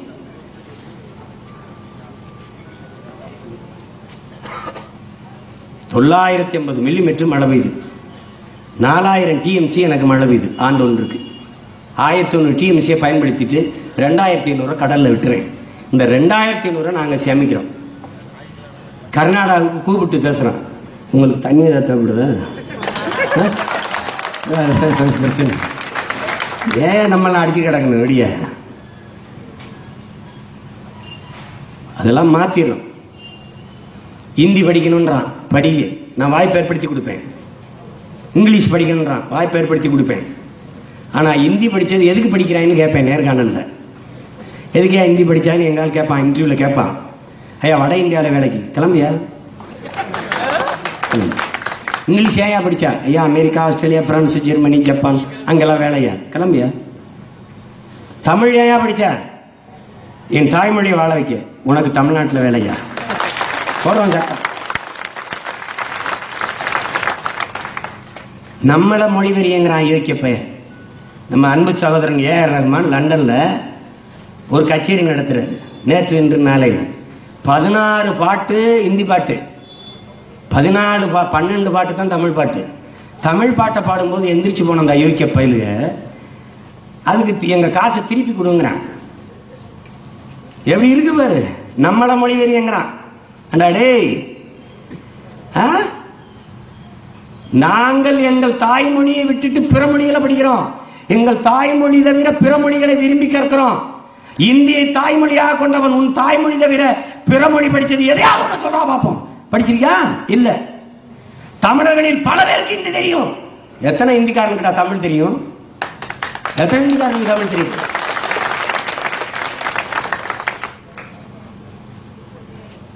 அவர் கொஞ்சம் நல்லவர், ரொம்ப இறை நம்பிக்கை உள்ளவர். என்னை மாதிரி ஒரு ஆள் டச்சிக்கு இருக்கணும். கதவை போட்டுறான்னு உள்ள வச்சு வெளுத்தளிப்பேன். அவர் ரொம்ப அவர் அடிப்படையில் ரொம்ப நல்லவர் அவரு. அதனால அவர் எதுவும் பேசலை. இதில் யார் மொழி வெறியர்கள் என்று என் அன்பிற்குரிய சொந்தங்கள், அறிவார்ந்த எனது மக்கள் சிந்திச்சு பார்க்கணும். எல்லா மொழியும் நாங்கள் விரும்பினால் கற்போம். அது நாங்கள் வாழ்வதற்கு. எங்கள் மொழி தமிழ் கற்போம், எங்கள் இனம் வாழ்வதற்கு. இதுதான் எங்கள் மொழி கொள்கை. எங்களுக்கு புரிதல் இருக்கு, மொழியை பற்றி புரிதல் இருக்கு. எனக்கு உறங்கும் போது கனவு எந்த மொழியில் வருகிறதோ அதான் என் கல்வி மொழி. எனக்கு உறங்கும் போது இங்கிலீஷ்ல கனவு வந்துருச்சுன்னா நான் ஆள் இல்லை, மாறிட்டேன்னு அர்த்தம். நான் சோரம் போயிட்டேன்னு அர்த்தம். எனக்கு கனவு எந்த மொழியில் வருகிறதோ அதான் என் கல்வி மொழியா இருக்கணும். என்னை மறந்து உறங்கும் போது எனக்கு வருகிற மொழிதான் என் சிந்தனை மொழியா இருக்கணும். அந்த சிந்தனை மொழி தாய்மொழியில் படித்தவன் எல்லாம் படைக்கிறான், தாய்மொழியில் படிக்காதவன் பயன்படுத்துறான். ஐயா அப்துல் கலாம், மயில்சாமி, அண்ணாதுரை இன்னைக்கு பேரறிஞர்களாக இருக்கிறார்கள் என்றால் தாய்மொழியில் கல்வி கற்றவர்கள் என்பதை நாம் மறந்துவிடக்கூடாது. ஆங்கிலத்திற்கு எதிரிகள் அல்ல நாம். ஆங்கிலத்தை ஒரு பாடமாக கற்பதில் நாம் விரும்பி ஏற்கிறோம். எல்லாவற்றையும் ஆங்கிலத்திலே படிப்பதை நாம் எதிர்க்கிறோம். எந்நாட்டு அறிவியலை, எந்நாட்டு புவியியலை, எந்நாட்டு வரலாறை, எந்நாட்டு வேளாண்மையை நான் எதற்காக ஆங்கிலத்தில் படிக்கணும்? இதான் நாம எழுப்புகிற கேள்வி. அதை விளங்கிக் கொள்ளணும். ஆங்கிலத்துக்கு எதிரி, இந்திக்கு எதிரி. இந்தி எங்க பிள்ளை விரும்புது, படிக்கட்டும். இந்திய ராணுவத்தில் இருக்க என் பிள்ளைகள்லாம், என் சொந்தக்காரன்லாம் இந்தி பேசுவானா இல்லையா? அவன் போய் ராணுவத்தில் சேர்ந்துட்டு இந்தி கத்துக்கிட்டானா இல்லை இந்தியை கத்துக்கிட்டு போய் ராணுவத்தில் சேர்ந்தானா? தேவைப்படுது, கத்துக்கிறான். மகாராஷ்டிரா 26 லட்சம் பேர் இருக்கான். டெல்லியில பல லட்சம் பேர் இருக்கான். டெல்லியில வாழ்கிற இந்திக்காரர்களை விட என் பிள்ளைகள் அழகா இந்தி பேசுவான். வட இந்தியாவில் நடந்த தேசிய இனங்களின் மாநாடு, அதில் நான் பங்கேற்று பேசினேன். நான் என் தாய்மொழி தமிழ்ல தான் பேசினேன். என் பேச்சுக்கு இணையாக இந்தியில என் தம்பி ராஜா மொழிபெயர்த்து பேசினான். அப்படியே பேசினான். அவ்வளவுதான். விரும்பினால் எம்மொழியும் கற்போம். அதுல எங்களுக்கு ஒரு இடையூறும் இல்லை, ஒரு தடையும் இல்லை. அது இந்தி கற்போம், சமஸ்கிருதம் கற்போம், உருது கற்போம், எதுவும் எங்களுக்கு வேண்டாம்னு இல்லை. எல்லா மொழியின் மீதும் பற்றுள்ளவர்கள். எங்கள் மொழி தமிழின் மீது நாங்கள் உயிரானவர்கள். அவ்வளவுதான். இதை விளங்கிக் கொள்ளுங்கள். அதை புரிந்து கொண்டு என் அன்பிற்குரிய சொந்தங்கள், அருமை பெற்றோர்கள், உங்கள் பிள்ளைகள் இந்த மண்ணையும் மக்களையும் பெரிதும் நேசித்து ஆக சிறந்த ஒரு அரசியலையும் தூய அரசையும் கட்டி எழுப்ப துடிக்கிறோம். அதுக்கு துணை நிற்க வேண்டியது உங்கள் ஒவ்வொருவருடைய கால தேவை, வரலாற்று கடமை. பெருந்தலைவர் பற்றி பேசுவது என்பது சும்மா பெருமைக்கு பேசுறது இல்லை. அவரை நினைவுபடுத்திக் கொள்வது என்பது அவர் எப்படிப்பட்ட ஆட்சியை இந்த மண்ணுக்கு மக்களுக்கும் தந்தாரோ அப்படிப்பட்ட ஒரு ஆட்சியை நாம கொடுக்கணுங்கிற உறுதி ஏற்கிற ஒரு நாளாக இந்த பிறந்த நாளை நம்ம பார்க்கிறோம். அதுதான் அது. சுடுகாட்டுக்கு பாதை வேணும்னு கேட்குறாங்க. ஐயா சொல்றாங்க, நான் வாழ்றவனுக்கு வழி இல்லைன்னு இருக்கேன், நீ செத்தவனுக்கு பாதை கட்டி நிற்கிறியே. கொடுப்போம் கொடுப்போம் கொடுப்போம். இவன் பாலுக்கு சக்கரை இல்லைன்னு கேட்டு நிற்கிறான், இவன் கூழுக்கு உப்பு இல்லைன்னு கேட்குறான். முதல்ல கூழுக்கு உப்பு இல்லைன்னு கேட்குறவனுக்கு கொடுப்போம், அப்புறம் பாலுக்கு சக்கரை கொடுப்போங்கிறார். இந்த தலைவன் தான் நமக்கு தேவைப்படுது. உங்க பிள்ளைகள் வர்றோம், குடிசை இல்லை, சரி ஊருங்கிற பாகுபாடு இல்லை, ஒழிக்கிறோம். எல்லாத்தையும் மாத்திரம், எல்லாருக்கும் வேலை, எல்லாருக்கும் கல்வி, கல்விக்கேற்ற வேலை, வேலைக்கேற்ற சம்பளம், அதை கொண்டு வாழ்கிற பெருமை மிக்க வாழ்வு. 5க்கும் 10க்கும் அரிசிக்கும் பருப்புக்கும் வேட்டிக்கும் சேலைக்கும் கையேந்தி நிற்கிற பிச்சைக்கார நிலையிலிருந்து முதல்ல தன்மானத்தோடு மீள்றோம்.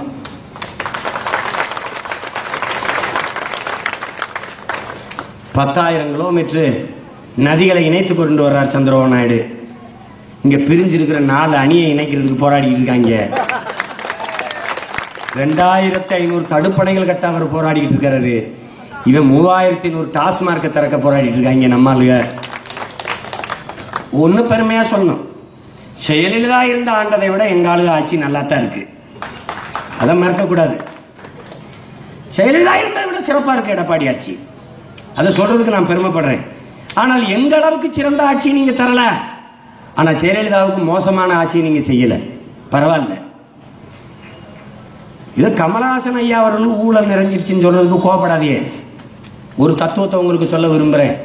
உங்கள் மேல் சொல்லுகிற குற்றச்சாட்டு, உங்கள் மேல் வைக்கப்படுகிற விமர்சனம் உண்மை இல்லை என்றால் நீங்கள் கோபப்பட தேவையில்லை. உங்கள் மேல் வைக்கப்படுகிற விமர்சனம் உண்மை என்றால் நீங்கள் கோபப்படுற உரிமை உங்களுக்கு இல்லை. நீங்கள் கோபப்படுறீங்கன்னா அப்போ மேலே உங்கள் மேலே குற்றச்சாட்டு நீங்கள் விமர்சிக்கிறது சரின்னு ஆயிடுது. ஊழல் இல்லாமல் இல்லையே. சத்துணவு ஆயாவுக்கு 3 லட்சம் வாங்கிட்டு பதவி போடுறீங்க, அதை மறக்க முடியாது. நடத்துனரா இவ்வளவு, உதவி ஆய்வாளரா இவ்வளவு, காசு வாங்கிட்டு தான் போடுறீங்க. அதை அவர் சொல்றாரு. அவ்வளவு தன்மானமும் ரோசம் இருந்தா ஊழல் லஞ்சமற்ற ஒரு ஆட்சியை கொடுங்க. அதை விட்டு தேவையில்லாம கோபப்பட்டு அவரை கைது பண்ணு. எதுக்கு கைது பண்றது இல்லையா? எதுக்கு கைது பண்றதுன்னு இல்லையா? குறிப்பா பள்ளி கல்வித்துறையெல்லாம் நல்லா இயங்குது. ஐயா செங்கோட்டையன் அவர்கள் எங்க புத்தகத்தை எடுத்து வச்சுதான் ஆட்சி செய்ய பாக்குறீங்க. 11ஆம் வகுப்பு பொதுத் தேர்வுன்னு நாங்க தான் அறிவிச்சோம், அதை கொடுத்துருக்கோம். அதை நீங்க கொண்டு வரீங்க, அது காரணம்னு சொல்லியிருக்கோம். ஏன்னா தனியார் பள்ளிகள் நேரடியாக 12ஆம் வகுப்பு பாடத்தை 2 ஆண்டுகளையும் நடத்திடுது, மதிப்பெண்களை அதிகமாக வாங்குறதுக்கு. பொதுத்திறன் போட்டிக்கு வரும்போது 11ஆம் வகுப்புலையும் கல்வி கட்டுறான், அப்போ திணறிடுது. அதனால 11ஆம் வகுப்பையும் பொதுத் தேர்வாக நாங்கள் கொண்டு வரோம். அது நீங்க கொண்டு வர்றீங்க, பாராட்டு. வேணா புத்தகத்தை கொடுத்துறேன், முழுக்க அதை படி படிச்சு ஆட்சியை நடத்திக்கிட்டு இருந்தேன். எங்களுக்கு நீதியரசர் எங்க ஐயா கிருபாகரன் கேட்கிறாரு பாருங்க, ஏன் அரசு பள்ளி அரசு கல்லூரியில் படிக்கிற ஆசிரியர் பெருமக்களின் பிள்ளைகள் அரசு பள்ளியில் படிக்கிறது இல்லை? ஏன் அமைச்சர் மக்கள்லாம் அதில் படிக்கணும், படிக்கிறதுக்கு ஏன் சட்டம் போடக்கூடாது? நான் சொன்னதுதான். நான் சட்டமா போடுவேன்றேன், அதுக்குள்ள ஒரு சட்டம் போடுங்கன்னு கேட்கிறாரு. போட்டா அவங்கள வாழ்த்துவோம், இல்லைன்னா தூத்திட்டு நாங்கள் போட்டுருவோம், நம்மளதான். எனவே பெருந்தலைவரின் ஆட்சியை காமராஜர் ஆட்சி நிறுவனம், காமராஜர் ஆட்சி நிறுவனம் பல பேர் பேசிட்டு வருவான். நான் கேட்டேன், காமராஜர் ஆட்சி அமைப்பதில் எங்களை விட மகிழ்ச்சி யாரும் அடைய மாட்டாங்க, ஆனா உங்களில் யார் காமராஜர்னு கேட்டேன். அதுக்கு பதில் இல்லை. காமராஜர் ஆட்சி என்பது தமிழ் இனத்தின் அறம் சார்ந்த ஆட்சி, ஒரு தனி மனிதன ஆட்சி இல்லை, தமிழ் இனத்தின் அறம் சார்ந்த ஆட்சி. அப்படிப்பட்ட ஆட்சியை அவருடைய பேர பிள்ளைகள், நாம் தமிழர் பிள்ளைகள் தான் இந்த மண்ணில் நிறுவனம். ஆக சிறந்த ஆட்சி முறையை கொண்டு வர்றோம். இந்த மண்ணுக்கு மக்களுக்குமாக உண்மையும் நேர்மையுமாக நின்று தூய உள்ளத்தோடு உழைக்கிறோம். எனவே அறிவார்ந்த என் தமிழ் சமூகத்தின் சொந்தங்கள், என் அன்பிற்குரிய பெற்றோர்கள், உங்கள் பிள்ளைகள் எங்களை வலிமைமிக்க அரசியல் பேராற்றலாக மாற்ற வேண்டியது உங்களுடைய கால தேவை, ஒரு வரலாற்று கடமை. இந்த மண்ணுக்கு மக்களுக்குமாக தூய உள்ளத்தோடு உண்மையும் நேர்மையுமாக தன்னலமற்று உழைப்போம் என்று மகத்தான பெருந்தலைவர் நமதையா காமராஜர் அவர்களின் பிறந்த நாளில் உங்கள் பிள்ளைகள் உறுதியேற்கிறோம். உங்கள் அனைவருக்கும் எனது புரட்சிகரமான வாழ்த்துக்களும் வணக்கமும். நமதையா காமராஜருக்கு எங்களின் புகழ் வணக்கம். நன்றி. நாம் தமிழ்.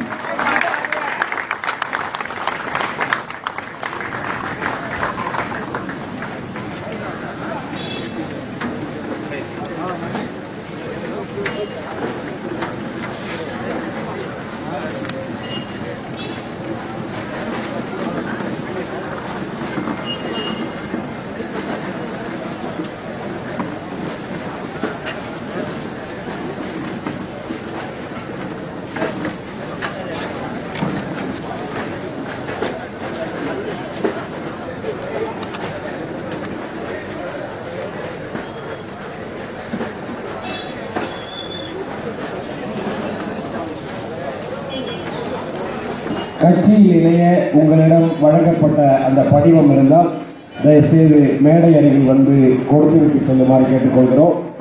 அப்படி மறந்து கொண்டு செல்பவர்கள் அந்த படிவத்தில் இருக்கின்ற கைபேசி எண்ணிற்கு தொடர்பு கொண்டு உங்களை கட்சியில் இணைத்துக் கொள்ளுமாறு கேட்டுக்கொள்கிறோம்.